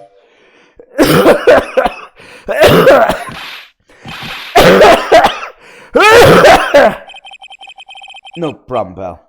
Just try not to give me that cough of yours, okay? Alright, I'm off. Hang in there, Maya. We'll get you out. I promise. But in the meantime, I've got to continue collecting evidence. Okay, that's the bridge. That thing looks like it's ready to collapse. At least more than it did before. According to Bikini, Eagle Mountain is very prone to earthquakes. Which reminds me, if my memory serves me correctly, Edgeworth isn't exactly a fan of earthquakes. No clues here. Oh, wait, missed it. No, it really is more of a dusty bridge than Dusky Bridge. That kidnapping incident happened here 11 years ago, so maybe it's cursed too.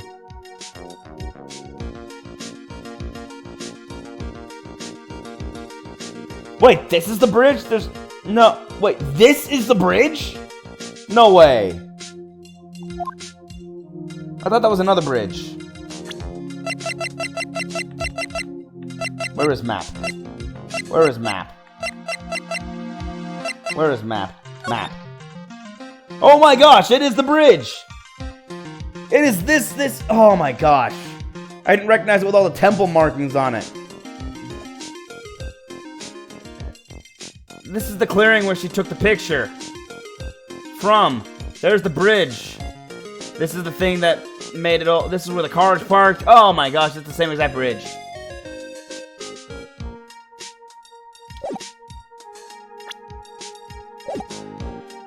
No one ever mentioned it. Didn't even occur to me. That was the same one. I kept thinking Eagle Mountain. Is that the mountain? I don't know. I don't think it's the same mountain. It's the same mountain. That's because the temple doesn't have a single private phone line. And there aren't any houses in the area. So I guess Bikini is the only one who uses this. I really wish I had brought my cell phone with me.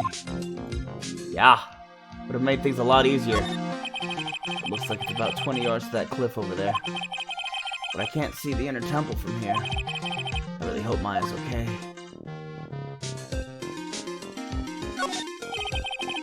There's a narrow path going off in a different direction than that of the main hall. Looks like someone's taken the effort to write to Heavenly Hall on the signpost. Ah, yes, you're right. I bet that was Larry.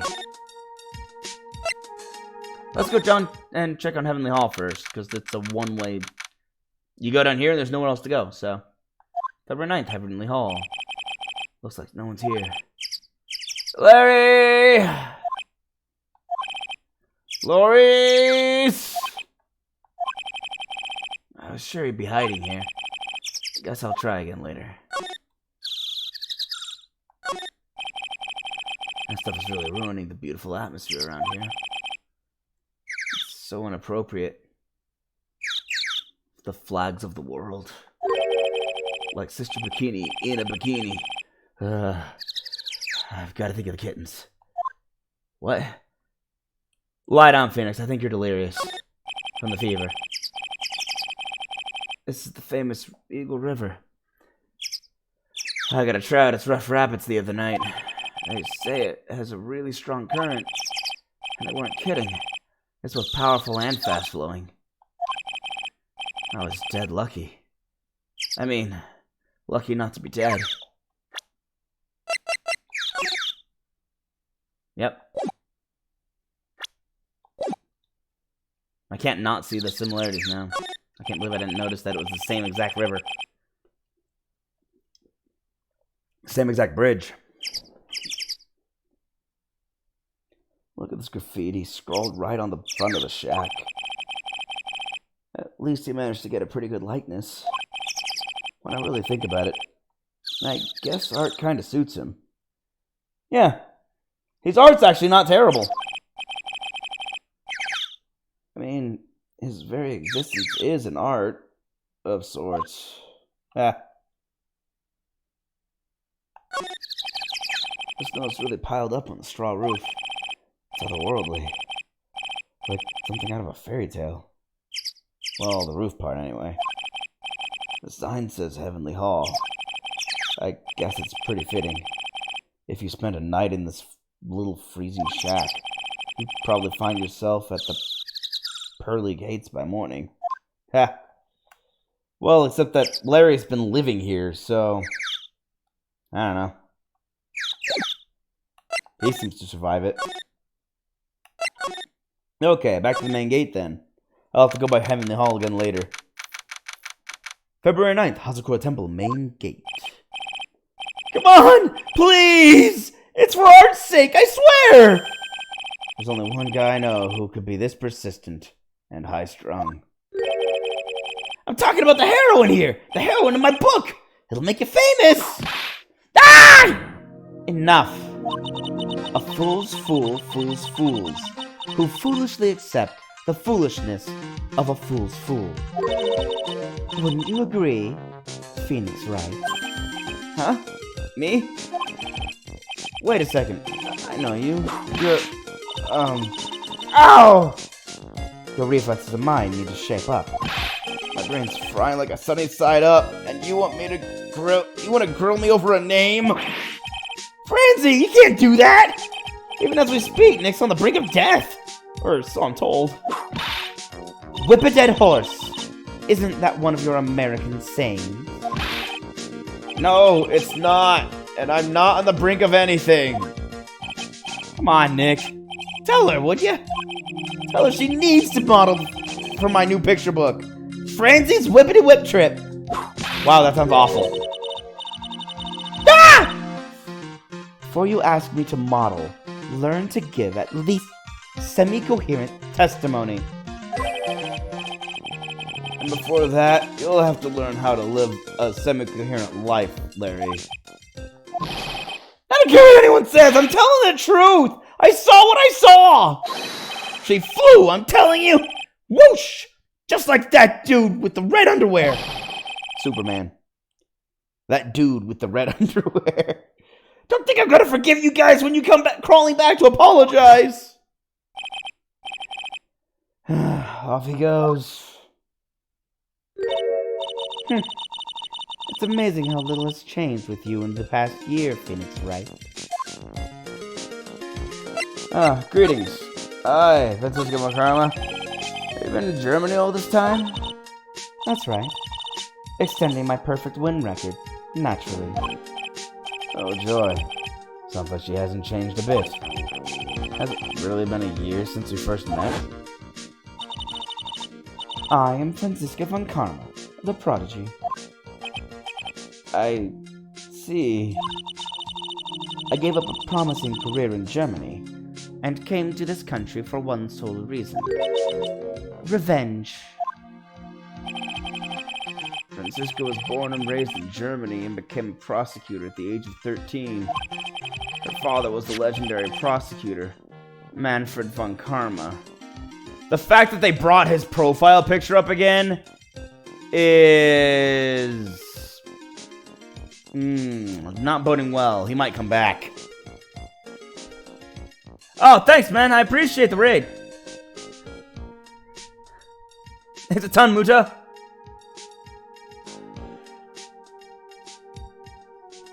Her father was the legendary prosecutor, Manfred von Karma. He had a perfect win record for 40 long years, but now he's gone from this world. Oh, he's dead? Dang! They followed through with their death penalty fast! Don't tell me you still hold a grudge against me. Because of what happened to your father. Phoenix Wright, you will fall before me. This I promise. But it will be for my sake, not my father's. Are we clear? Yes, Crystal. In truth, I was shocked. I came back to America with the intention of defeating you. Instead, it was my little brother who was leading the defense. Edgeworth. Come to think of it, Edgeworth was pulled into being a prosecutor by Manfred von Karma as well. Miles Edgeworth told me something very interesting, you know. He said this case has a special significance to you. Because it does. And that's precisely why I'm here. Your personal involvement will make crushing you into teensy-weensy pieces all the better. It's probably the fever, but she's so openly hostile that it's almost kind of cute. Ow! No smirking. No whipping the sick! That foolish fool, doing such a foolish favor for such a foolishly foolish fool. Edgeworth. Make no mistake, Phoenix Wright. I came here for one thing and one thing only. To pulverize you. It's not like I thought you were here to bring me Cold Killer X, you know. What happened? I went over the whole case file. On the flight over. You read the whole thing? Yes. Every last word of every last sentence of every last paragraph. All the ridiculous things you did made it very interesting read, you know. Attempting to cross a burning bridge. Did you even consider the dangers? No. The only thought in my mind was, I have to get across. A fool who doesn't think is more foolish than a fool who foolishly thinks. Gumshoe said he'd let me know once the bridge was repaired. Maya.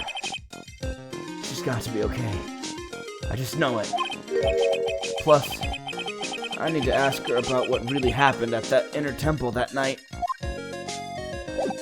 I'm out of questions. I guess I'll look at the gate. I don't know. You can see the main hall from here. I wonder how the head nun is holding up. Oh, wow. Is that an inkling of human kindness I sense? Ow! You enjoy causing other people pain with that sharp tongue of yours. It's nothing compared to the pain you cause with that leathery whip of yours. And stop whipping the sick. This is one impressive gate. Compared to the grandeur of the main gate at the Vakarma estate, it's but a pet door. It looks really idyllic with all that snow on it, don't you think? All that snow? Don't make me laugh. This is but a light dusting where I come from. Don't make things up just because you think I'll never get to see it for myself. I'd love to know what that thing that was used for the night of the crime. Ha! Still thinking small, I see, Phoenix Wright. Or perhaps not at all. That's why you will never defeat me. Sorry to burst your bubble, but I don't recall ever losing to you. It's time for us to settle this once and for all with one final showdown. Looks like she mentally blocked out my victories over her from her memory. That's quite a mental block. It's a quaint little bell tower, you know, with a giant bell in it. It's quaint. I never would have thought that something this horrible was about to happen. When Iris rang the lights out bell that night. Anything else I can look at? Wall? Trees? Other wall? Snowmobile. Nope, nothing. Alright, time to go inside. Bikini! Iris? Wait, no, Iris is at the detention center. Bikini! February 9th, Hazakura Temple Main Hall. I have no idea how to pronounce that. Let me see.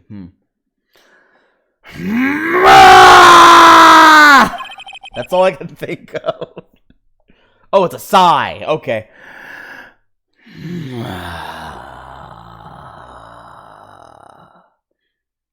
That was one long sigh.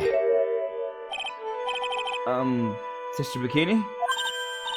My! I didn't know you were here! How are you doing?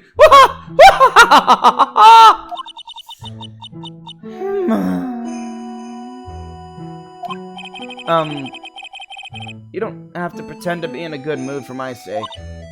I suppose I've made a terrible mess of things, haven't I? I let Mystic Elise die, and then there's Iris as well. Mystic Elise?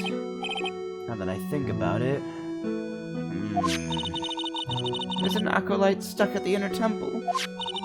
And that poor little girl has gone missing too. That little girl? You don't mean Pearls, do you? Yes, I'm afraid I do! She hasn't been seen since the morning after the incident. Pearls? She's missing? Why didn't anyone tell me about this? Because you were going to go out and look for her with a fever. And just exactly what you're about to start doing.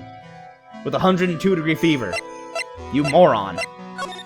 I can't say he's a moron. He's a very concerned, caring individual who's about to go look for a lost child in the snow while he has a fever. So he cares too much. Maybe that's the problem. I must be getting too old. I think I've seriously lost faith in myself. Are you talking about your performance at the trial today?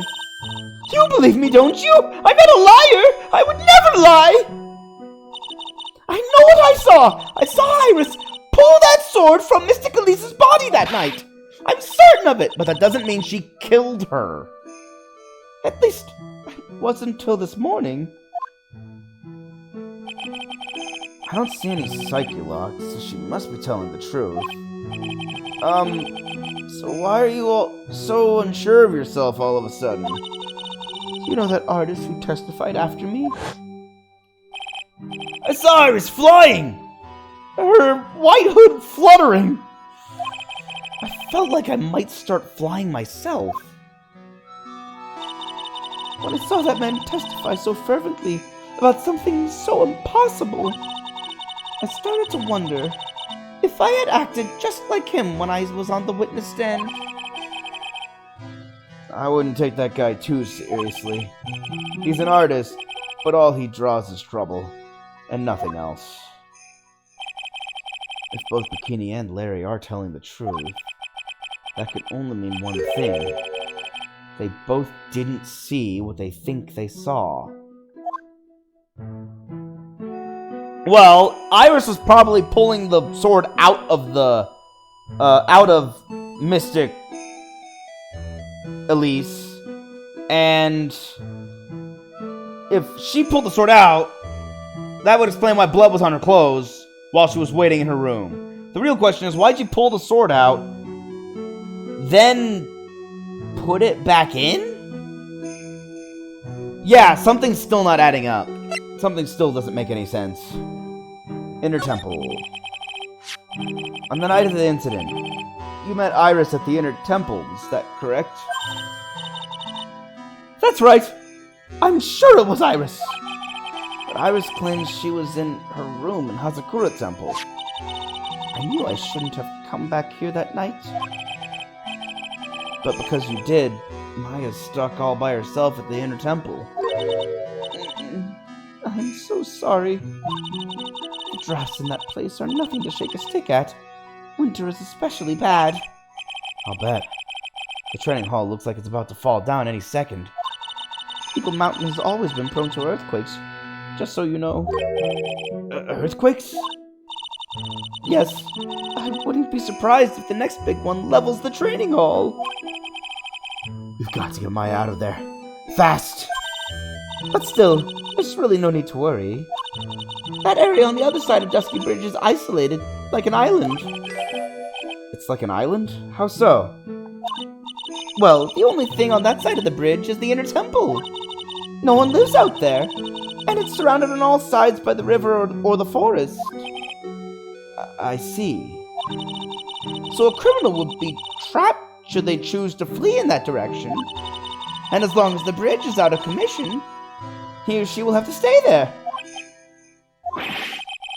That means Maya could be stuck out there with a murderer and with no way of escape either!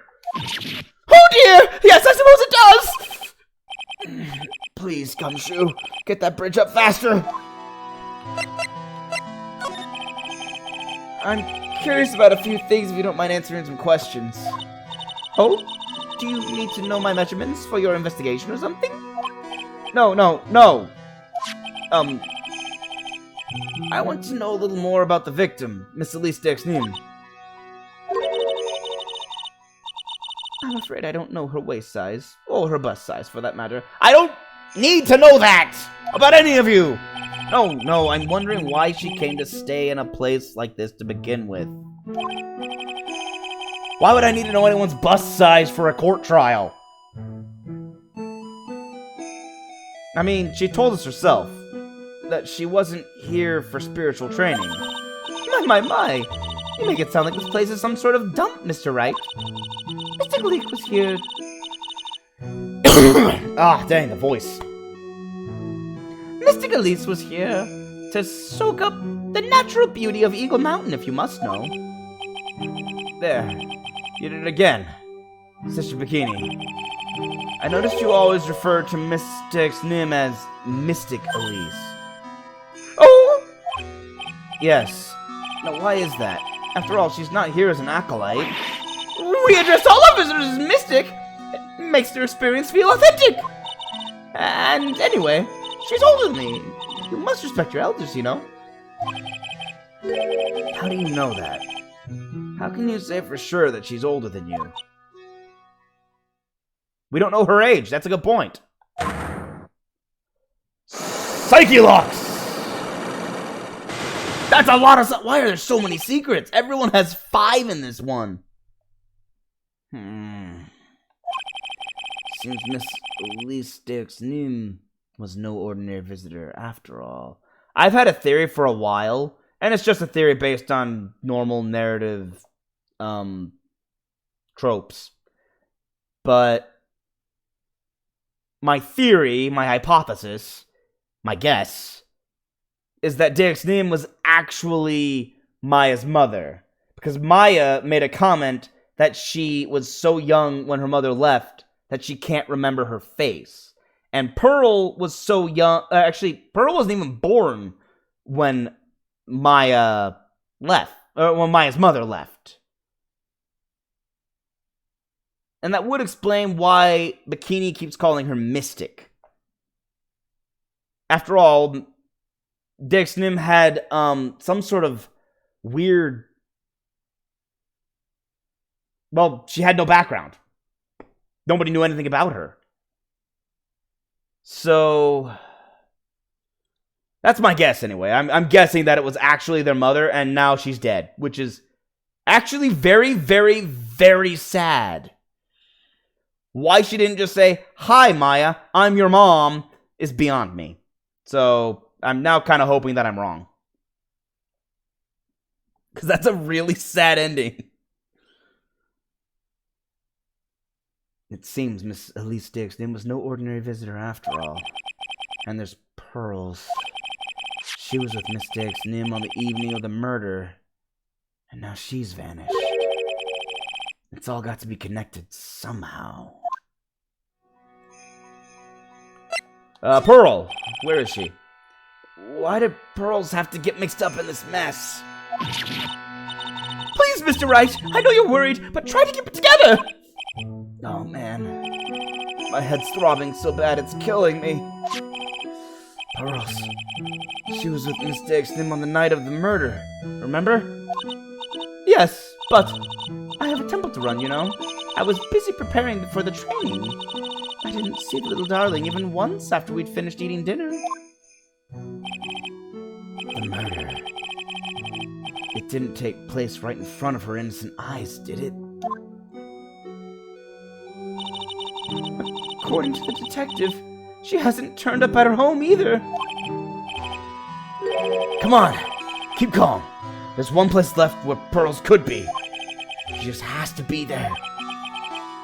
Come on, Gumshoe! Tell me you'll be done with the repairs soon! Alright, well, I don't know what I need, so time to go into the thingamabob, the Magatama, and see what I need. Where is it? Oh, wait, there it is. Alright, let's do a little Psyche Lock evaluation. Elise Dioxnim. Sister Bikini. The truth is becoming increasingly clear to me. I'm convinced that Miss Elise Dioxnim... It just occurred to me that the way to pronounce her name is Dioxnim. It took me all this time, but I finally figured out the pronunciation. That Miss Elise Dioxnim had a special significance to this temple. As to why she had a special significance, I believe it has to do with her true identity. What on earth are you talking about? She was... Mystic Elise was an author. Just an author of picture books.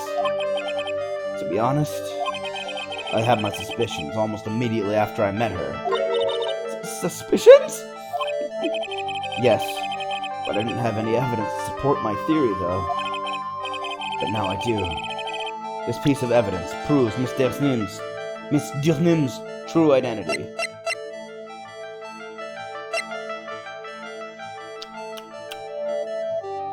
Yes, this piece of evidence.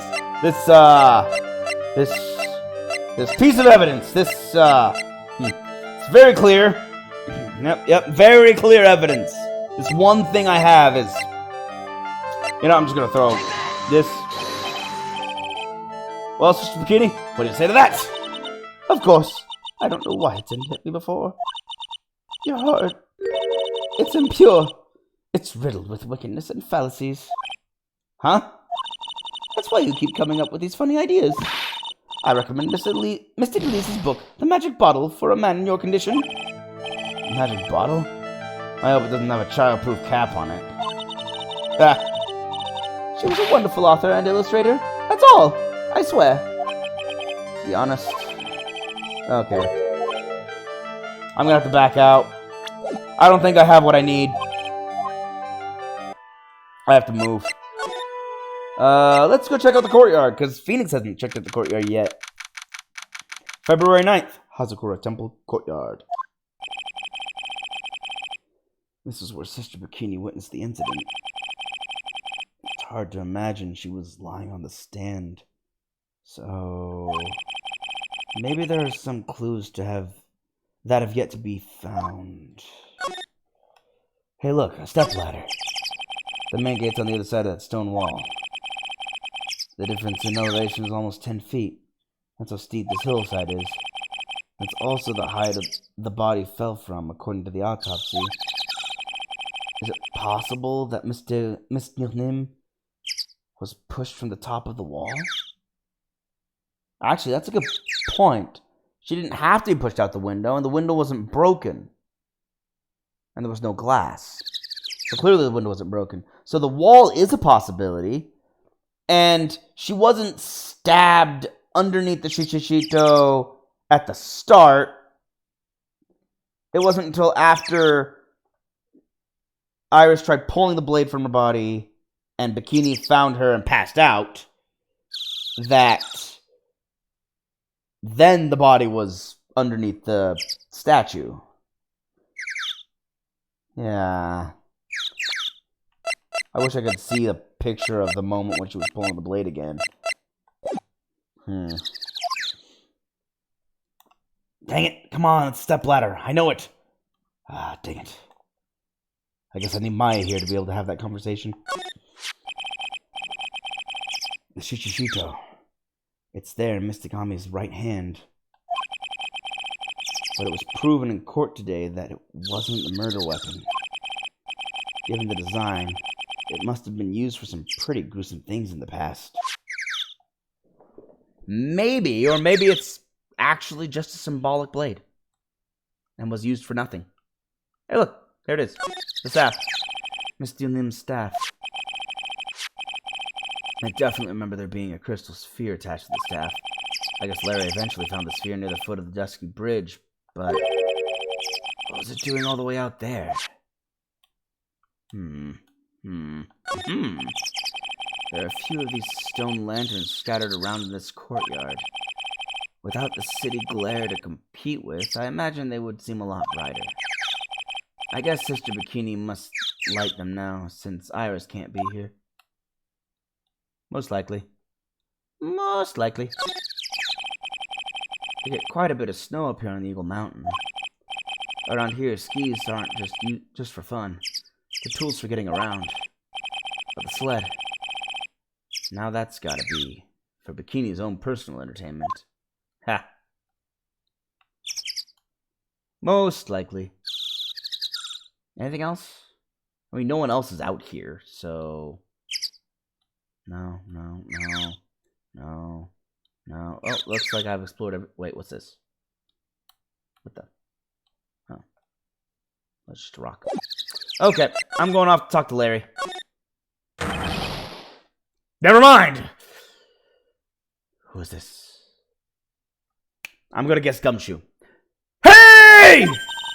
What is that jarring, inconsiderately loud yell? I was right. So this is where you've been. Keep it nice and warm, I see. Detective, have you finished the bridge? The bridge? Yeah, I did. I told you I'd let you know. Well. Then I'll come along with you and... Sorry, ma'am. No unauthorized entry. Access restricted to people involved in the case. What was that? I'm involved, aren't I? You couldn't get much more involved than me. Well, yeah, but that's not what I... Ah! Why is she still here? It's been a while, Scruffy. It's... Miss... October!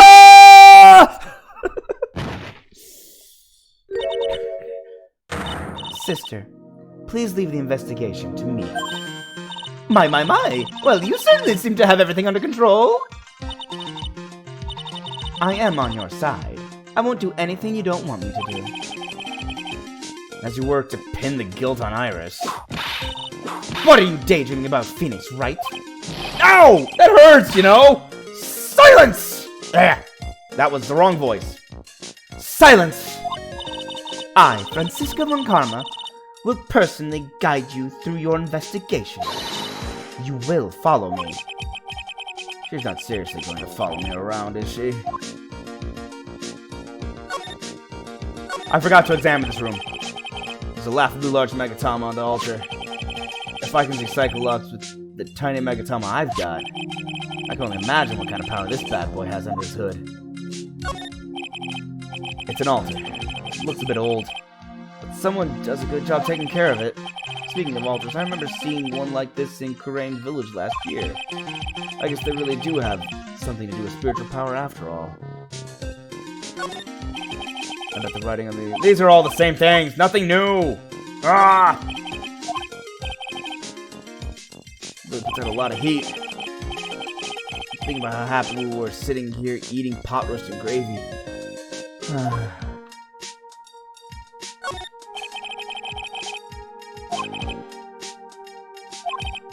Yep.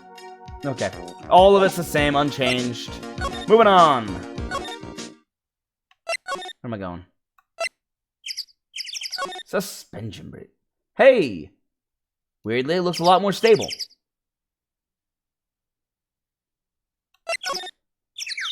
I'll cross this suspension bridge when I'm good and ready. Heavenly Hall. Okay, I'm good and ready.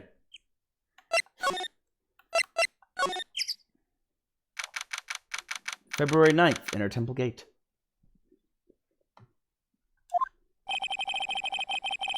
Things have certainly become a lot more hectic than before.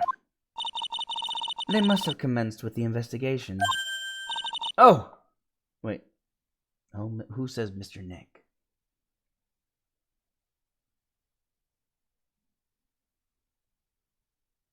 Is that Pearl? Oh, Mr. Nick! It's Pearl! Pearl! Pearls! Mr. Nick! Mr. Nick!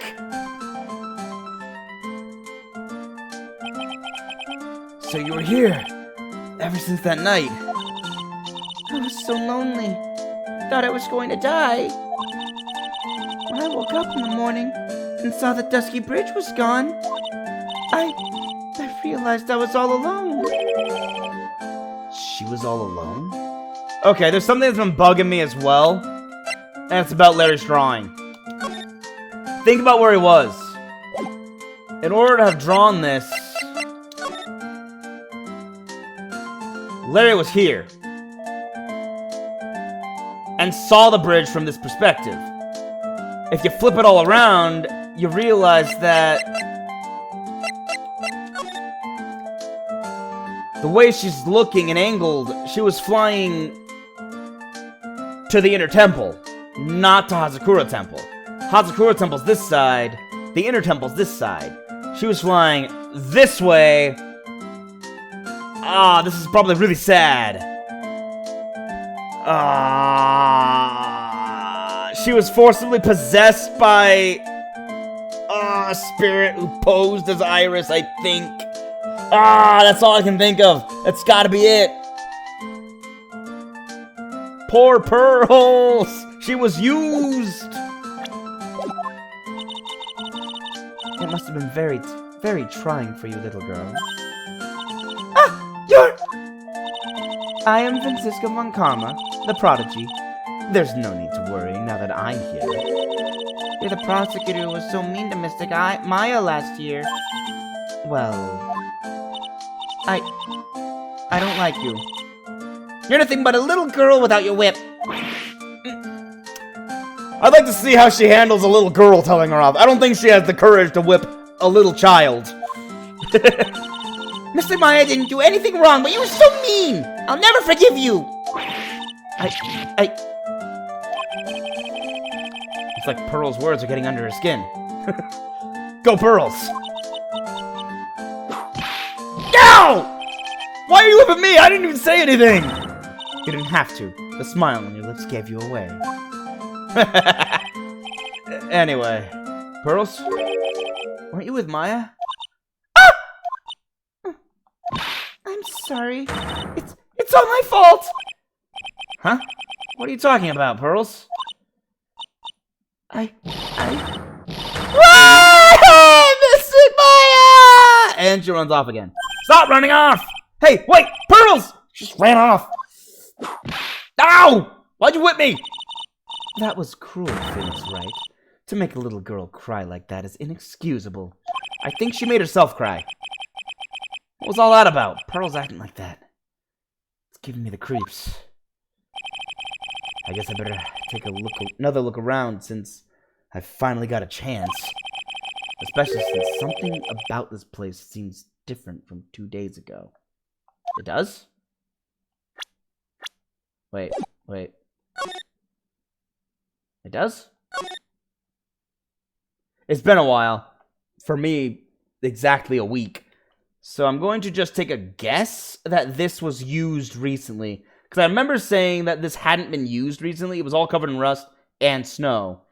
But after the snowfall, you'd think it was used, or you'd think it would be completely covered in snow. Meaning this, what is that? An incinerator must have been, yeah, even the snow's melted around it. Someone probably used it for warmth. Which makes sense, come to think of it. They were stranded here. Bridge. You can see Dusky Bridge from here. It's an unusually long bridge, isn't it? I would say it's about 20 yards. I guess the gorge is too wide to cross that with a piece of rope or wire, huh? Therefore, no one has crossed the gorge in either direction since the night of the murder. A simple yet sound deduction. Wouldn't you say, Phoenix Wright? Probably. Phoenix Wright! What? And would you stop calling me by my full name like that? Was this once a prosperous port? A port? Yes. That metal hook is a mooring post for boats, you know. Oh, that. That's an anchor for one of the wires that's used to hold up the bridge. I think the wire that was tied to this one probably snapped when the bridge burned down. I mean, there's no way there was ever a port all the way up here. Don't get smart with me, Phoenix Wright. I didn't say anything! I just thought it. Look at all the Buddha statues lined up along this path. Phoenix Wright, do you think this is how many siblings the head nun has? Why don't you ask her the next time you see her? You know what? I think I will. And she'll probably slap you for prying into her private affairs. Ha! Nah, I haven't seen Bikini slap anyone. In fact, if anything, she wants to share a little too much. There's a weird smell coming from that incinerator. The door is also open. Almost like it's begging me to look inside. Oh well, let's see what stunning clue is concealed in here, shall we? Huh? It's empty! How naive of you, Phoenix Wright. It's a bit strange, don't you think? Franziska von Karma? Yeah, that's it. If she's gonna use my full name, I'll use hers. I seem to remember... Yeah, I thought so. It was covered in snow. There was snow on this incinerator the first time I saw it. In other words, someone's been using it to burn something recently. Listen, Phoenix Wright. It's impertinent to call people by their full name. I was only copying you. Yeah, seriously, are you calling yourself impertinent?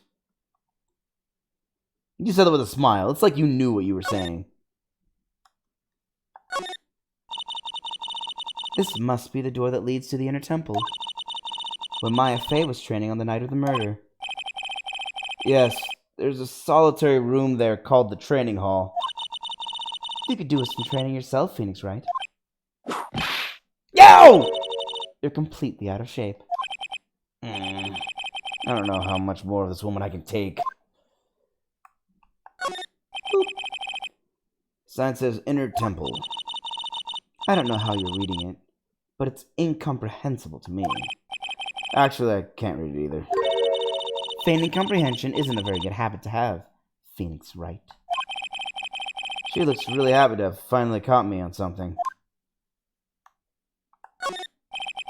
There's a little gate that leads into the garden. It says no entry on the sign, though.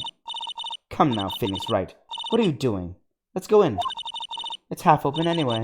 What harm could come of it? But it says no entry. Don't you Americans enjoy doing whatever you like and then simply say whatever?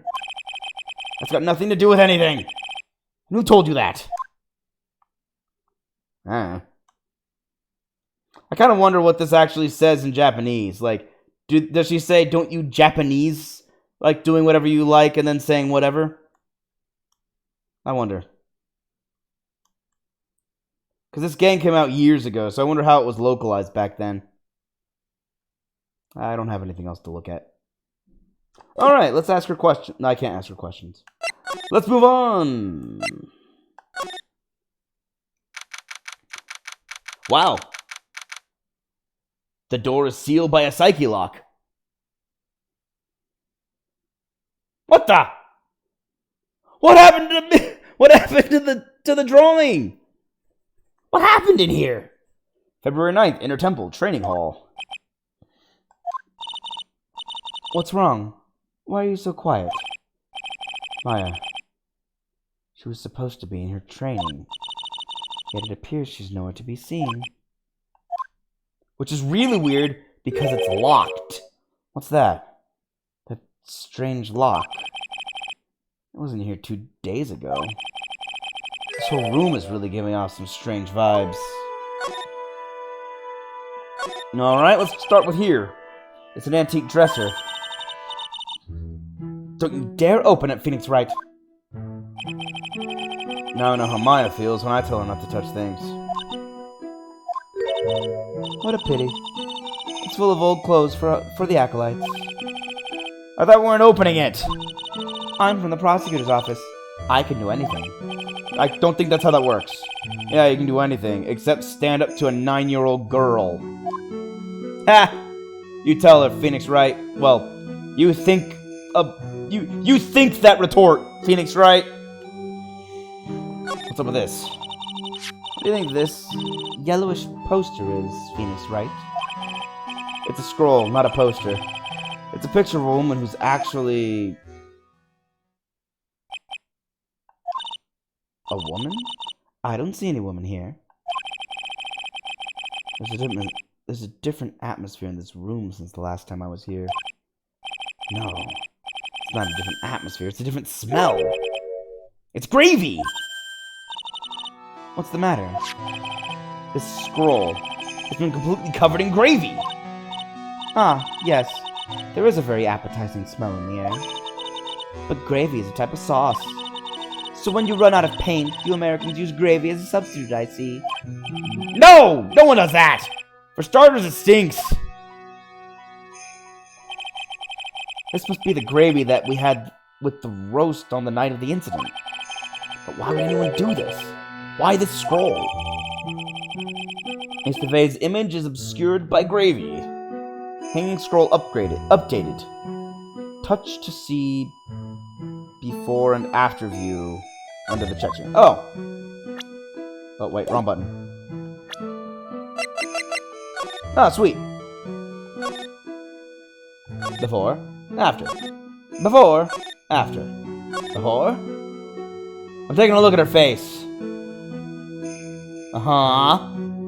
Okay, face memorized. No, wrong picture.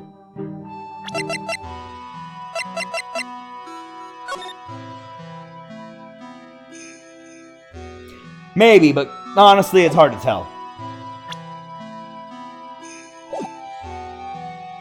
I guess I'll look at the picture again. The scroll shows a picture of Misty Fey, master of the Crane channeling technique. But why would anyone cover it in gravy? I can't make out what's drawn on this scroll at all. I'll never understand you Americans and your so-called artists. Artists? Yeah. Artists. Right. Bedrolls! Look at those wafer-thin mattresses. I'm sorry, Phoenix Wright. Wafer-thin? Yeah, you know, thin like a wafer. In other words, uncomfortable. That's how we describe things like these mattresses. I guess you must say wafer thick or something back in Germany. Not about these mattresses. Certainly not.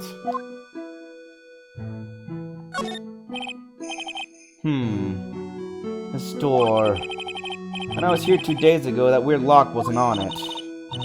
Those chains. It's almost as if they're guarding something inside that cavern. I've never seen a lock quite like this before. I have. I've seen locks and chains just like this before. They look just like the ones that guard a person's secrets during a psyche lock. I wonder if this lock is guarding something too. Dark secrets in a dark cavern. What took you so long? I thought even you managed to get here faster than this. Oh, that's Godot! Dang! I thought that was Maya! What took you so long? I thought even you managed to get here faster than this, Mr. Trite. Prosecutor Godot! I didn't know you were here!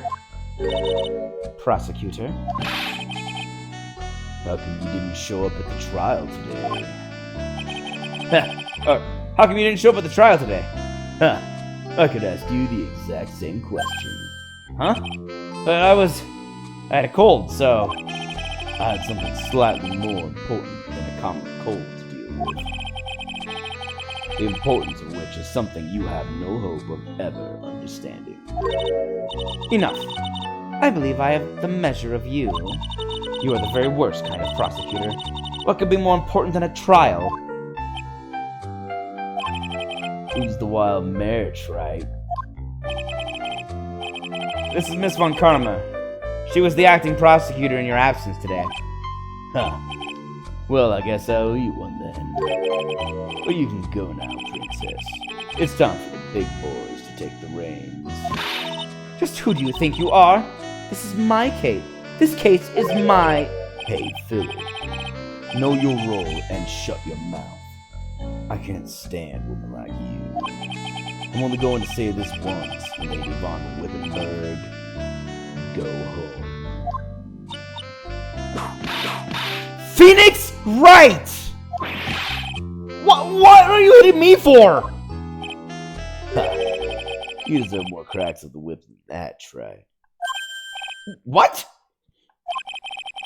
You still don't get it, do you? You don't realize that you set something in motion that you'll never be able to undo. There's something different about Godot today. I'm getting a strong sense of something from behind that mask of his. Is it anger? Or is it sorrow? Alright, Godot. Why didn't you show? You had some important business and that's why you weren't in court, huh? So what was it? I've told you once before, but perhaps you don't remember. I've returned from the depths of hell to do battle with you. You see, Trout, I've experienced something most have not. Death. You died? Of course, being extradited from hell is a tedious affair. The meticulous regeneration and adjustment of all your internal organs is, well, let's just say modern medicine allows us all to live to a ripe old age. Even someone like me. So, you mean that mask you wear is... This ugly device? I promise it's not a fashion statement, my unenlightened friend. Without this, I can't see your frequently dumbfounded face. I didn't know. My eyesight is pretty messed up. Even with these huge goggles on my head, I still can't see everything. Still, I keep this worn-out piece of junk of a body going with regular servicing. I'm sorry, but you say you experienced death? How is that possible? What happened? Why don't you ask him? Huh? Me? Yeah, that's right. You should know all about it. You know when my life ended. And who ended it for me. Well, Phoenix Wright, do you? I don't know what he's talking about! Although, to be honest, I do feel a little tug at the corner of my memory. I think I do know about how Godot was killed. It will all become clear in due time. Isn't that right, Trite? Earlier you said I've done something I can never undo. What did you mean by that exactly? The inner temple here on this side of Dusty Bridge is an isolated island. That's what Sister Bikini said too. And I wonder, Trite, do you know what the police are doing here today? What do you mean? They're searching for any trace of an acolyte who went missing. Missing? As leader of the search party, I can tell you this with absolute certainty. Maya Fey is not on this side of Dusky Bridge. Huh? But that's impossible! She came here that night, and... I won't say it again. The chances of her being here are nil. Excluding, of course, one very unique place. One? Where's that? The Sacred Cavern. The entrance of which we are standing at right now. This is the only place that the search party has yet to explore. So they haven't searched the cavern yet, huh? Well, yeah, it's locked. Be aware, though, that the temperature inside frequently falls below freezing. Even if she were in there, the chances of her being found alive are slim at best. No! Which means, Wright, that you sent Maya to her death. I didn't send her anywhere. She went on her own. You fool! If that's the situation, why aren't you there with a search party right now? You must have blinders on, my equestrian angel. Don't you see the big lock and chains? It's a trick lock. I'm making preparations to open it as we speak. Well, Wright, once again, a woman dies because of you. Once again? What are you talking about? Don't tell me you've forgotten. It was only 2 years ago, after all, when the last unfortunate woman died because of you. She did not die because of me. She died because of her investigation, and a murderer got in and killed her. Because of me? And do you know who that was? It was Maya Fey's sister. That's right, Mia Fey. Mia? You killed her. No, that's not how it was. Mia Fey. Yeah, let's start with this accusation. It was 2 years ago. Mia Fey was pursuing someone, a man. But she bit off more than she could chew. She made a very dangerous enemy. Yeah, that's one case I'll never forget. But I got that guy! Personally! Sure, Miss Fey's murderer was caught, but that won't bring her back. Well, no, but you were with her at the time. You and no one else. It was your responsibility. You should have protected her. You said Mia Fey was your teacher? Well then, I'd say you've learned nothing, trite. You robbed her of life, and now you've let her sister suffer the same fate. I haven't sentenced Maya to death. No! Yeah, Maya wanted to go in there. Everything else happened around this. What is this peculiar looking lock? Why don't we just break it open? It would be a simple matter of... I'm afraid we can't do that. This area has always been prone to earthquakes. The repeated tremors have weakened the foundations of the training hall. Any excessive force used to break the lock open. Well, let's just say the inner temple and the sacred cavern would be a thing of the past. Very well. Then dare I suggest the obvious solution of opening it with the key? Huh. Sure, just show me where the keyhole on this trick lock. There's no keyhole? That's right. An interesting puzzle, isn't it? The person who set this lock is the only one who can open it. Then who was it? Simple. The accused. What? Iris? When an acolyte undergoes training inside the sacred cavern, the attending sister is responsible for locking the entrance. Obviously, the night of the murder was no exception. Maya Fey was training it in there. Sister Bikini didn't mention it a number of times now that I think about it. She said that Iris was left in charge of supervising the early stages of the training. So Iris, the accused, is the only one who can open this lock. I've arranged for her to be brought here now. Iris is the only person who can open this lock? I hope she gets here soon. Hang on there, Maya. We'll get you out. So, I should be getting back to work. Wait, Godot! How sure about Maya are you?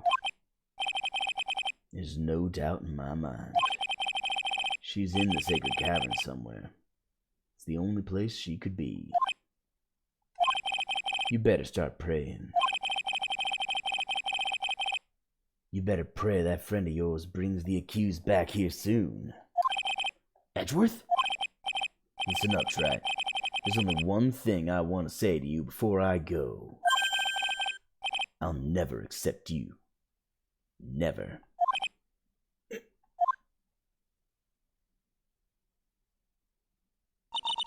You should choose your friends more carefully, Phoenix, right? That's what everyone says. It looks like I don't have much of a choice. I guess I'll just have to do what I can for now. Well, that was dramatic. And a lot of reveals. And more questions than answers. But that seems to be it for this room. I guess I better go out and wait for Iris to get here. Or Edgeworth to get here with Iris. I don't know. Should I? Or shouldn't I? Sounds like someone's talking to himself. Where's that coming from? I think I know who it is. Oh, nope, it wasn't who I thought it was. Yeah, I guess I better wash that off. That's what I'll do. No, but I can't do that. I'm a detective. Ah, my brain! It's driving me nuts! Ah! Is something troubling you, Scruffy? Please don't whip me like that all of a sudden, sir! It was merely a simple greeting. A friendly tap on the shoulder with my whip. So what's up, Gumshoe? Is something on your mind? How did you know, pal? Well, you're muttering to yourself. Perhaps you were trying to decide if you wanted to wash that off or not. How did you know, sir? Oh, yeah, I nearly forgot. You can't go through that little gate there, okay? You mean the one that says no entry on it? I, kinda already snuck in there. Is he trying to be clever or something? So what's behind there, Scruffy? Huh? Kind of garden-like garden. A garden?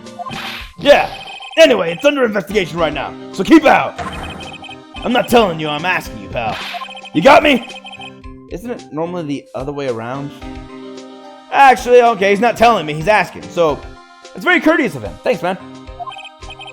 Well, I'll see you around later. So, shall we adjourn to this garden, Phoenix Wright? Of course, what else would we do? He just told us about it. I really want to know what Gumshoe was thinking of washing off. Alright, fine. Garden! Oh. Why did someone write Maya upside down? And why upside down? Who wrote this? Spider-Man? What's going on? February 9th, Inner Temple Garden. There's a strange feeling in the air. I wonder what it is. Strange feeling? Forget about that! What's a strange writing on the stone lantern? Ah! What are you doing here, sir? I thought I said you can't come in here! Don't you know, Scruffy? Avant Karma will always show up wherever there is a clue. And there are plenty of clues to be found here. Actually, it is interesting. The cop says neither the defense nor the prosecution can come in here. That's kind of weird. Usually the prosecution's going in there. Where the cops go. So that's weird. And there are plenty of clues to be found here. But... Sorry, dude. We got jobs to do. There are a couple of torches here. I guess you need all the light you can get up here in the mountains. Yeah, I was looking at those things, pal. Looks like they've been lit pretty recently. Recently? How recently are we talking about? As recent as the night of the murder. Maya was training her on the night of the murder. It's not unreasonable to think these things were lit up at the time, I guess. Uh-huh. Well, that's the obvious clue, so I'll come back to that later. Dang it, I thought the broom for sure was going to be a clue. Fine. Water. A little lantern, a little statue. It is certainly a quaint little garden. Oh! What is this huge bowl here for? Oh, I know this one. It's a water bowl, isn't it? Everything else is completely frozen over. But the ice in this bowl has been broken.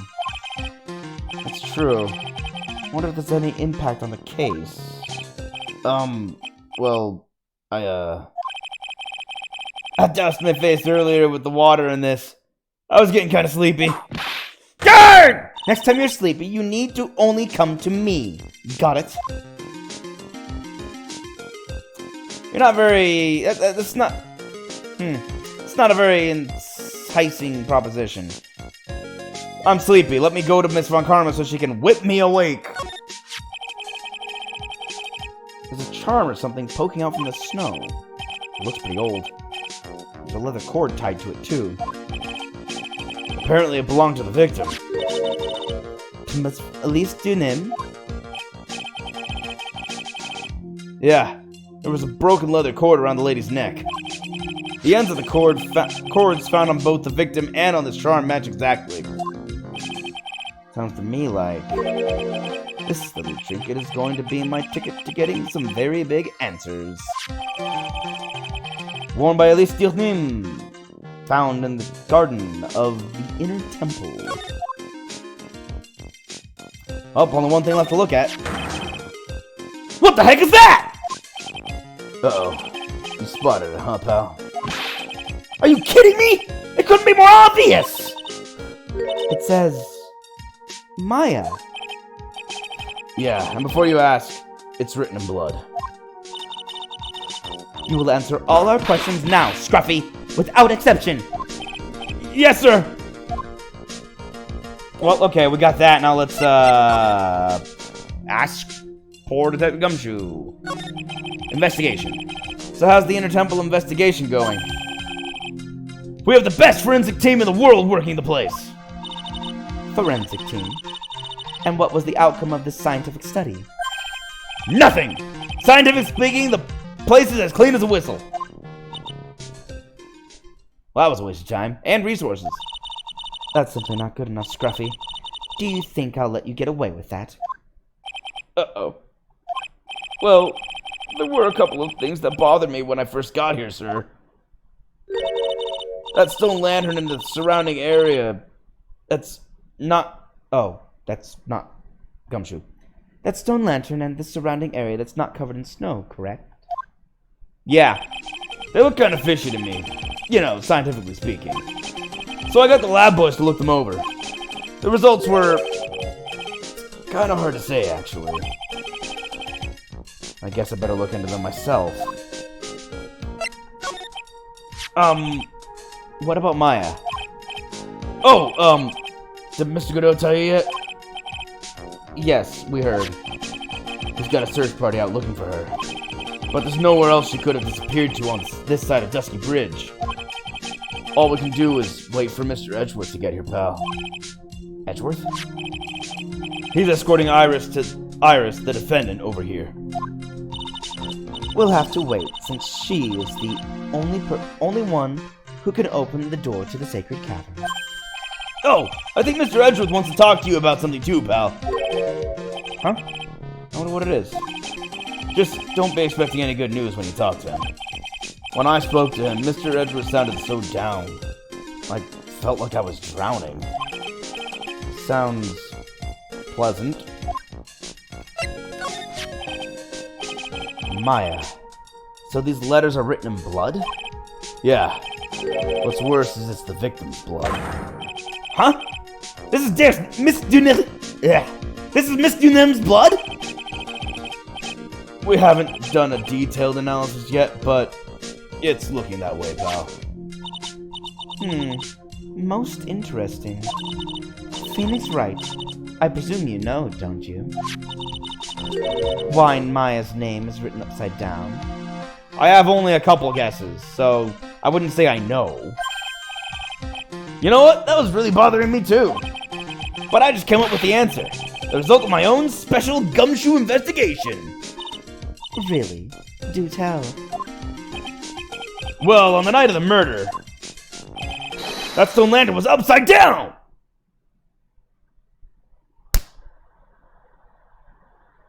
Ow. That logic was so stupid it hurt my brain. Ow. My brain. Anyway, there's really only one logical explanation to this mystery. Miss Elise Myrnin wrote these letters herself, in her own blood. That's quite a reach she has, jeez. You must be joking! That's impossible!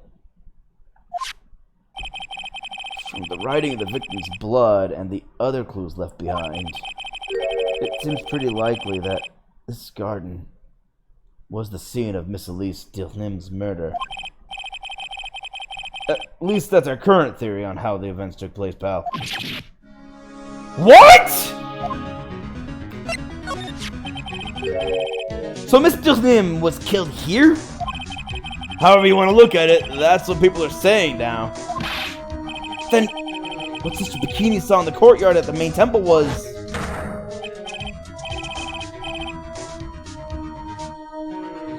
I still can't get over the fact that if the Shishishito was stabbed so deep into her, why was it only covered in blood on the tip? That still doesn't make sense. Well, what was it? If that wasn't the scene of the crime, what'd she see? What do you think, Miss Von Karma? Surely a special gumshoe investigation would reveal the answer, no? Wait a sec. Bloody writing and all the other... Oh yeah, wait a sec. The bloody writing and all the other clues here. Someone could have easily set all that up after the murder, right? Sorry, but that's not an option, pal. Why not? How quickly you forget, Miss Phoenix Wright. Ever since the incident occurred, this place has been completely inaccessible. Because Dusky Bridge was completely burned out. Well, yeah. I was overseeing repairs to the bridge the whole time. No one came over here before me and my men. Which means no one could have planted all this stuff here, pal. I can't think of a counter-argument to that. I knew it. I should have washed the blood off the lantern as soon as I got here. This really was the scene of the crime. Then I need to figure out exactly what it was that Bikini actually saw. Also, the accused is Iris, not Maya. Why is Maya written there in blood?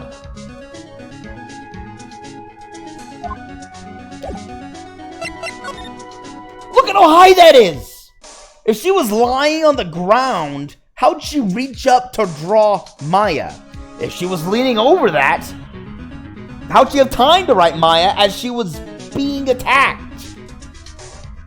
Something... But there's also all the splatter as though she climbed up. So, if someone climbed up again, why write Maya upside down? It doesn't make sense. I really don't have the clear picture of this at all. Well, this is odd. There's no snow on the ground here. And it's an almost perfect rectangle. It couldn't have happened naturally. Yes, it appears as though someone has carefully cleared away the snow. No doubt it was you, wasn't it, Scruffy? Huh? No, it wasn't me, sir! It was already like that when my men and I got here to start the investigation. If it wasn't the police, then who did it? Oh, yeah! There's something I need to tell you. Just between the three of us, okay? What is it? It's top secret. You can't tell anyone, got it? Was it that you wanted to be a wizard when you were a child?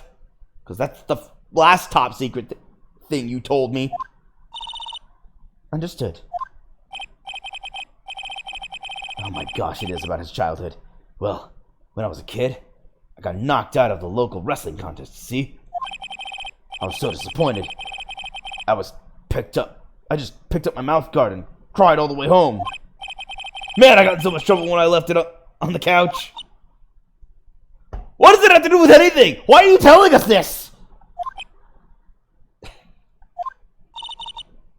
Is that it? That's it. Guard! Whoever cleared the snow, I must have had a reason. Although I can't even begin to imagine what that reason could be.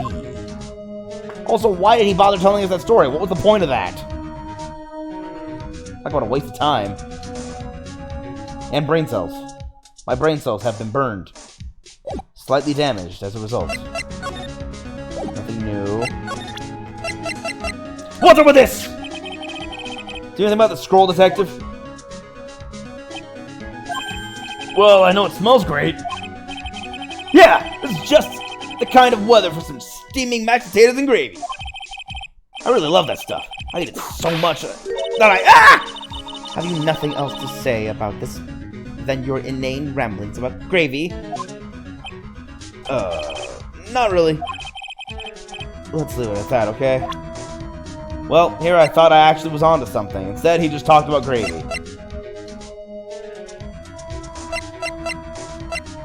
What else do I have? This was found close to Dusky Bridge, wasn't it? That's what that artist guy said, yeah. Right after the defendant flew over the burning bridge.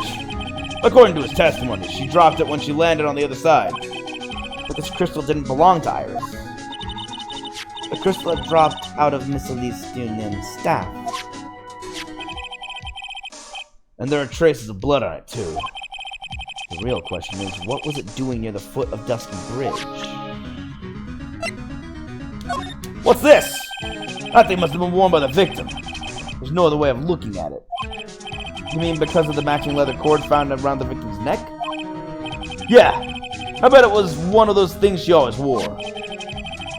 I've got this safe driving. Okay. I've got this safe driving charm I've been wearing for over a year now. If I ever get into an accident, it guarantees it'll be the other guy's fault. Wait, what? Isn't it supposed to stop you from having an accident in the first place? Yeah. That makes more sense. It was like a circus today in court. All thanks to this little sketch. At the risk of repeating myself, you really ought to choose your friends more carefully, Phoenix Wright. Okay, I know Larry's a bit out there. But he genuinely wants to help Iris, I'm sure of that.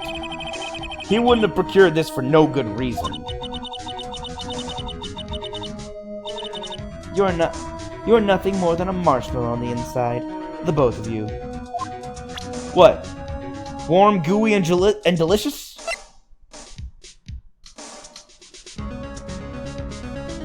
Wait, that came out dirtier than I intended. Think of it the clean way, the cleanest way possible. I didn't mean it the dirty way.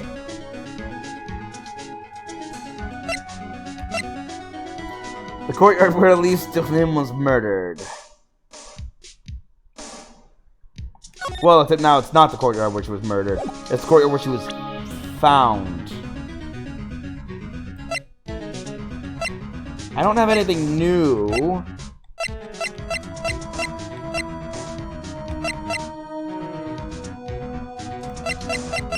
Dude, I'm a lawyer. I don't know if you heard. Hey look, it's my attorney's badge. Haha, kill him, pal. You're always good for a laugh with your little badge. But a real man has a police badge. Hey, that hurts. I like my little badge. Alright, let's see if I can find anything new. At the bridge. Nope. At Heavenly Hall. Nope. Where did you go, Larry? I'm gonna go back and talk to... Oh, never mind. I was gonna go talk to Iris, but... Not Iris, Bikini, but... It seems you have a visitor. Mr. Wright! Iris! I'm really glad to see you. Godot managed to mobilize the police by claiming a state of emergency. Not him again. Never mind him. We've got to hurry and unlock the sacred cavern. I'm sorry, Mr. Wright. It's my fault someone so important to you was locked in there. Mr. Edgeworth, can we finish our conversation later? All right. Let's hurry to the inner temple then. I'll see you later, Wright? Excellent. Hold it! Wait, Edgeworth, I'm coming with you guys! Apparently I'm not talking to Bikini. Okay. Sorry, Wright. I can't allow you to come with us. What? I hate to be the one to break it to you, but Maya Fey is in a rather delicate position. What do you mean by a delicate position? This isn't simply a rescue operation, right? It's also an investigation. That being the case, we can't allow members of the public to interfere. Come on, Edgeworth! If anything happens, you'll be the first to know. Please understand, right? But it's Maya! Mr. Wright, all that matters is that Mystic Maya is rescued, correct? Listen to the voice of reason for a change, Phoenix Wright. From now on, consider anything beyond Dusky Bridge to be off limits. We'll be going now. Excuse us. I'm glad I looked at whatever I did. This is no time to be standing around, Phoenix Wright. Aren't there other things that demand your attention? She's right. Thanks for reminding me. Onward! Bikini! Sister Bikini? I have to ask you a question. Sister Bikini looks like she's shrunk some since I last saw her. Don't be so rude, Phoenix Wright. What's wrong, Sister Bikini? My! Hello, you two! How are you doing?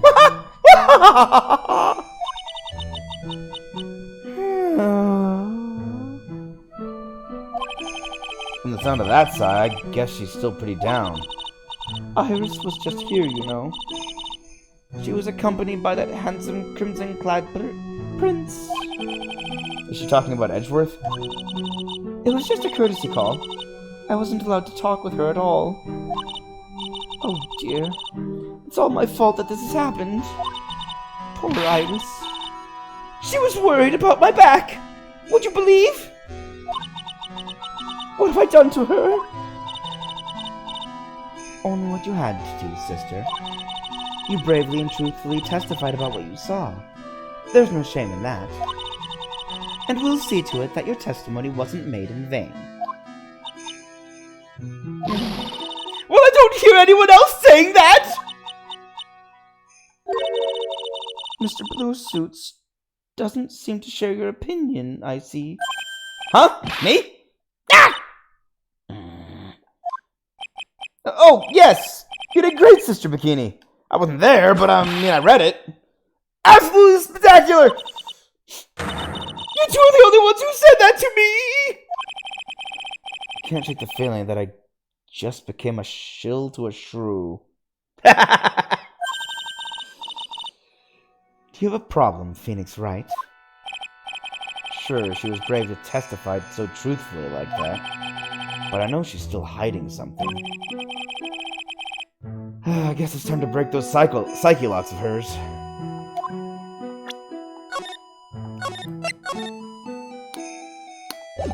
Yeah, guess it's time. First, I'm gonna actually present just regular things. What happened to this? Would you mind taking a look at this, Sister Bikini? Ah! Our scroll! Our precious scroll! What on earth have you done to it? No, it wasn't me. You there, Miss Von Karma.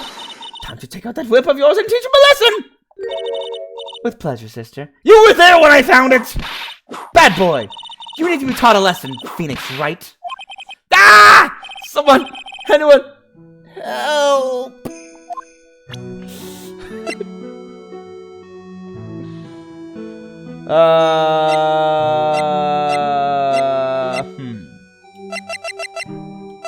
Flying Fire Girl! Honestly, it's like the end of the world. It's not a good thing, that's for sure. Do you think people have the gall to call this kind of scribbling by the name of art? Huh? If that's the sort of standard you need for the arts these days, I could be a pop diva! Sure. But what about the contents of the picture? What do you make of that? It's definitely the end of the world. It is not the end of the world, it is a fire. Singular. This crystal sphere, it's not from a demon warding hood, but I would guess it serves a similar purpose. If it's not from a hood, then I guess it really is from Miss Dichlim's staff. Look at the blood on it. Oh, poor Mystic Elise. What's this? This is what I really want to know. Sister Bikini, but... Ah! What are you doing with that? Give it back at once! I can't! This is evidence! This really must be one very important item. All she did was freak out. She didn't tell me what it is. Wait, hold on. It has a scene. I wonder if it can be opened. I wonder what's inside. Interesting. Anything else I can ask about that I haven't asked about already?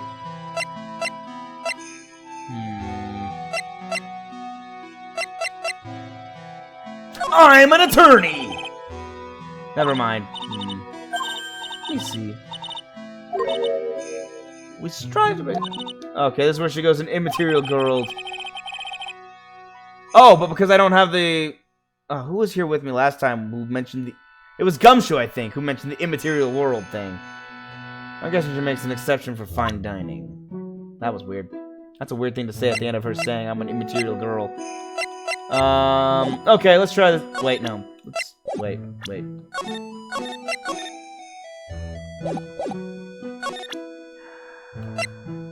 Presentation! Let's get this resolved. I have to be able to do it now, right?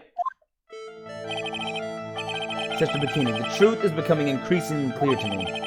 I'm convinced that Miss Elise Dioknim had a special significance to this temple. Oh, wait. Dang it. You know what? I'm backing out.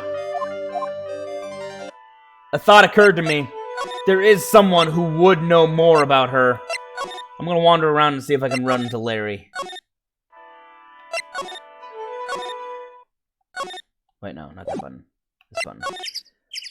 Wait, I can't go by Heavenly Hall. You said everything on the other side of the bridge. You didn't say Heavenly Hall. Okay, apparently I have to do this now. I don't have anything else I can present. Or look at. For that matter. Alright, let's open these locks. The truth is becoming increasingly clear to me.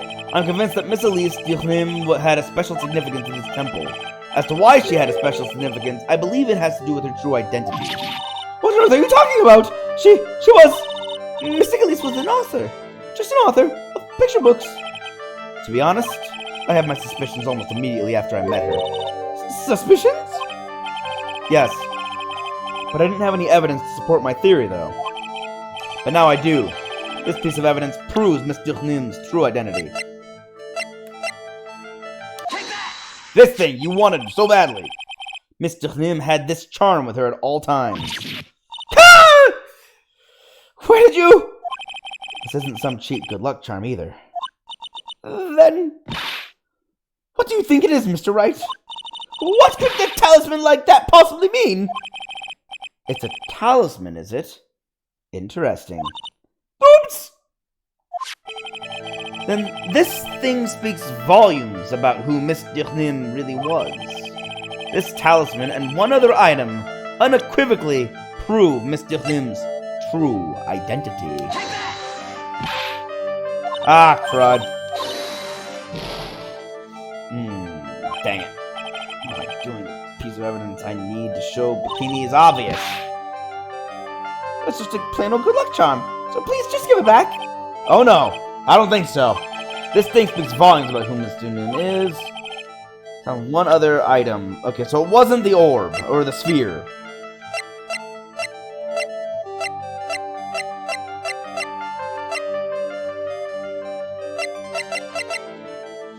It's either the staff or the scroll.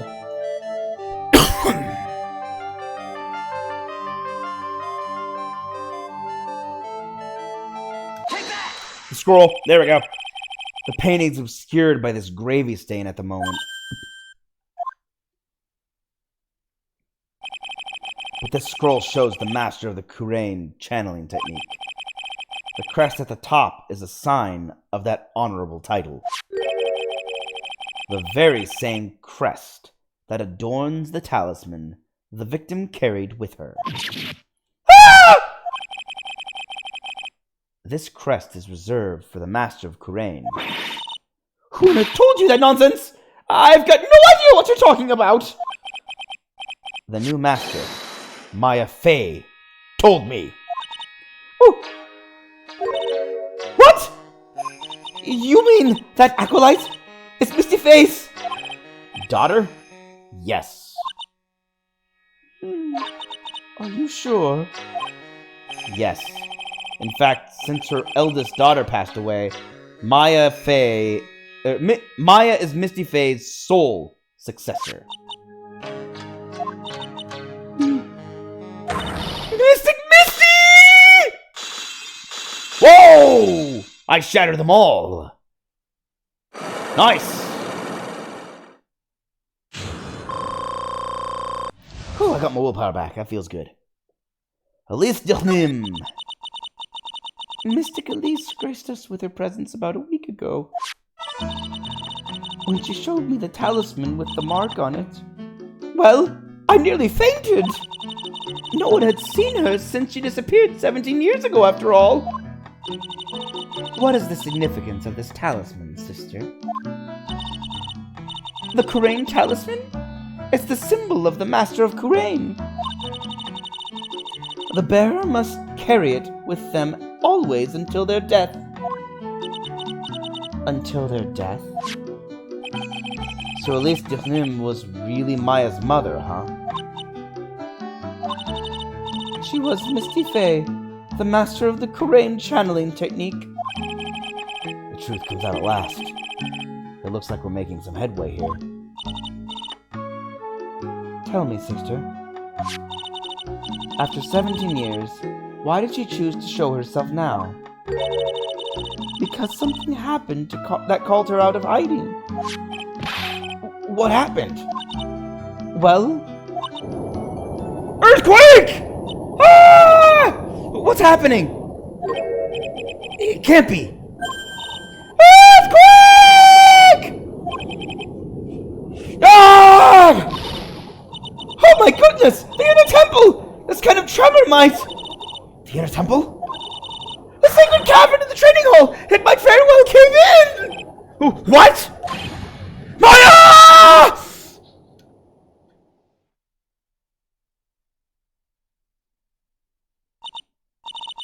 It seems to have passed.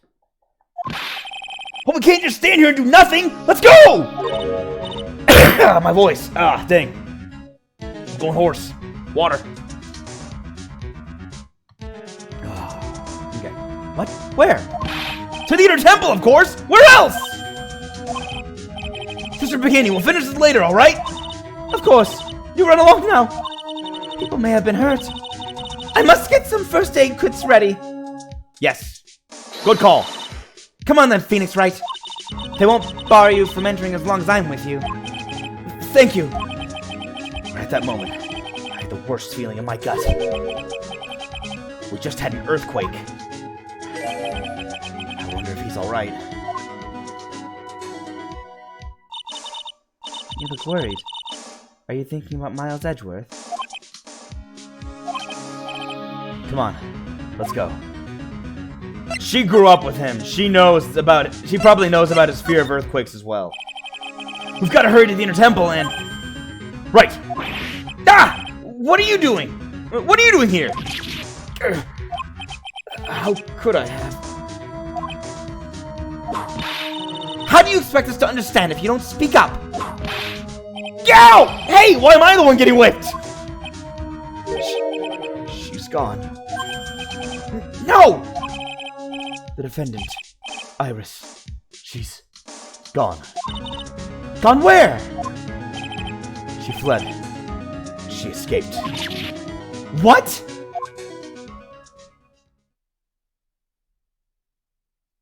That was a weird cut to black. So, it was just now, during the... Oh, he wasn't able to keep an eye on her when he fell to the earthquake. It's easy to see Edgeworth's one and only weakness. His fear of earthquakes. I should have known better than to escort the defendant alone. As soon as the ground started shaking, everything went dark before my eyes, and I stupidly passed out. That incident haunts you to this day, doesn't it? That's no excuse for letting the suspect get away. I can't believe I let it happen. Right. The inner temple area is a dead end, so she could have only escaped to this side. We haven't seen her. Then we need to get a manhunt underway now, and search Eagle Mountain from top to bottom. Wait, Edgeworth.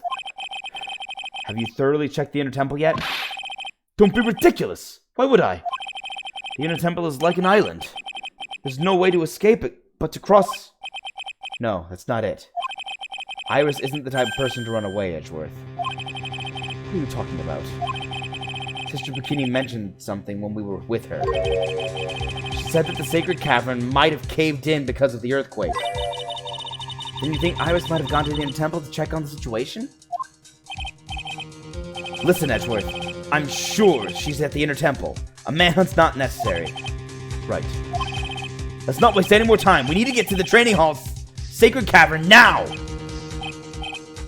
Alright, let's go. February 9th, Inner Temple, Training Hall.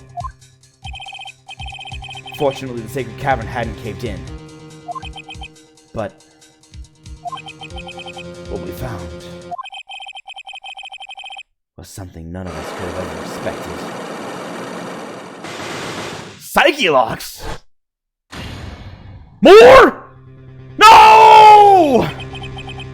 How can there be even more locks? What is the meaning of this? Iris! Iris, please tell me. What the hell's going on? Well, we did find Iris. To be continued. Ooh, it's quitting time. Oh man, it's the end of the stream, guys. Whew.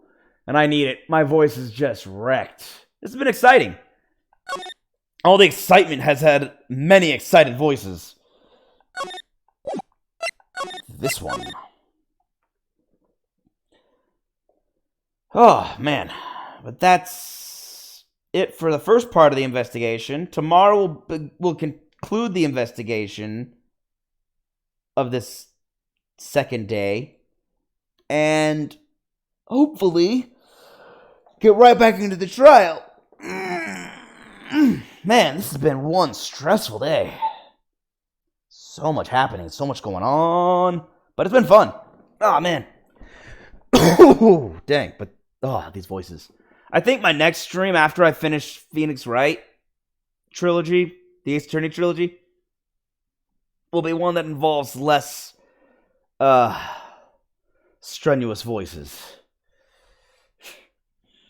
Man. I'm thinking of doing Borderlands. Single player playthrough. I've never played the entire series all the way through. And I always feel like I'm missing out. Like I'm excluded from a lot of conversations on that one.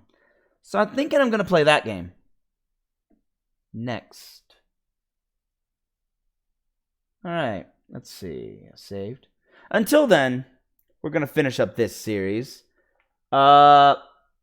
Considering I have another investigation tomorrow, I'm doubting that I'll be able to finish this game tomorrow.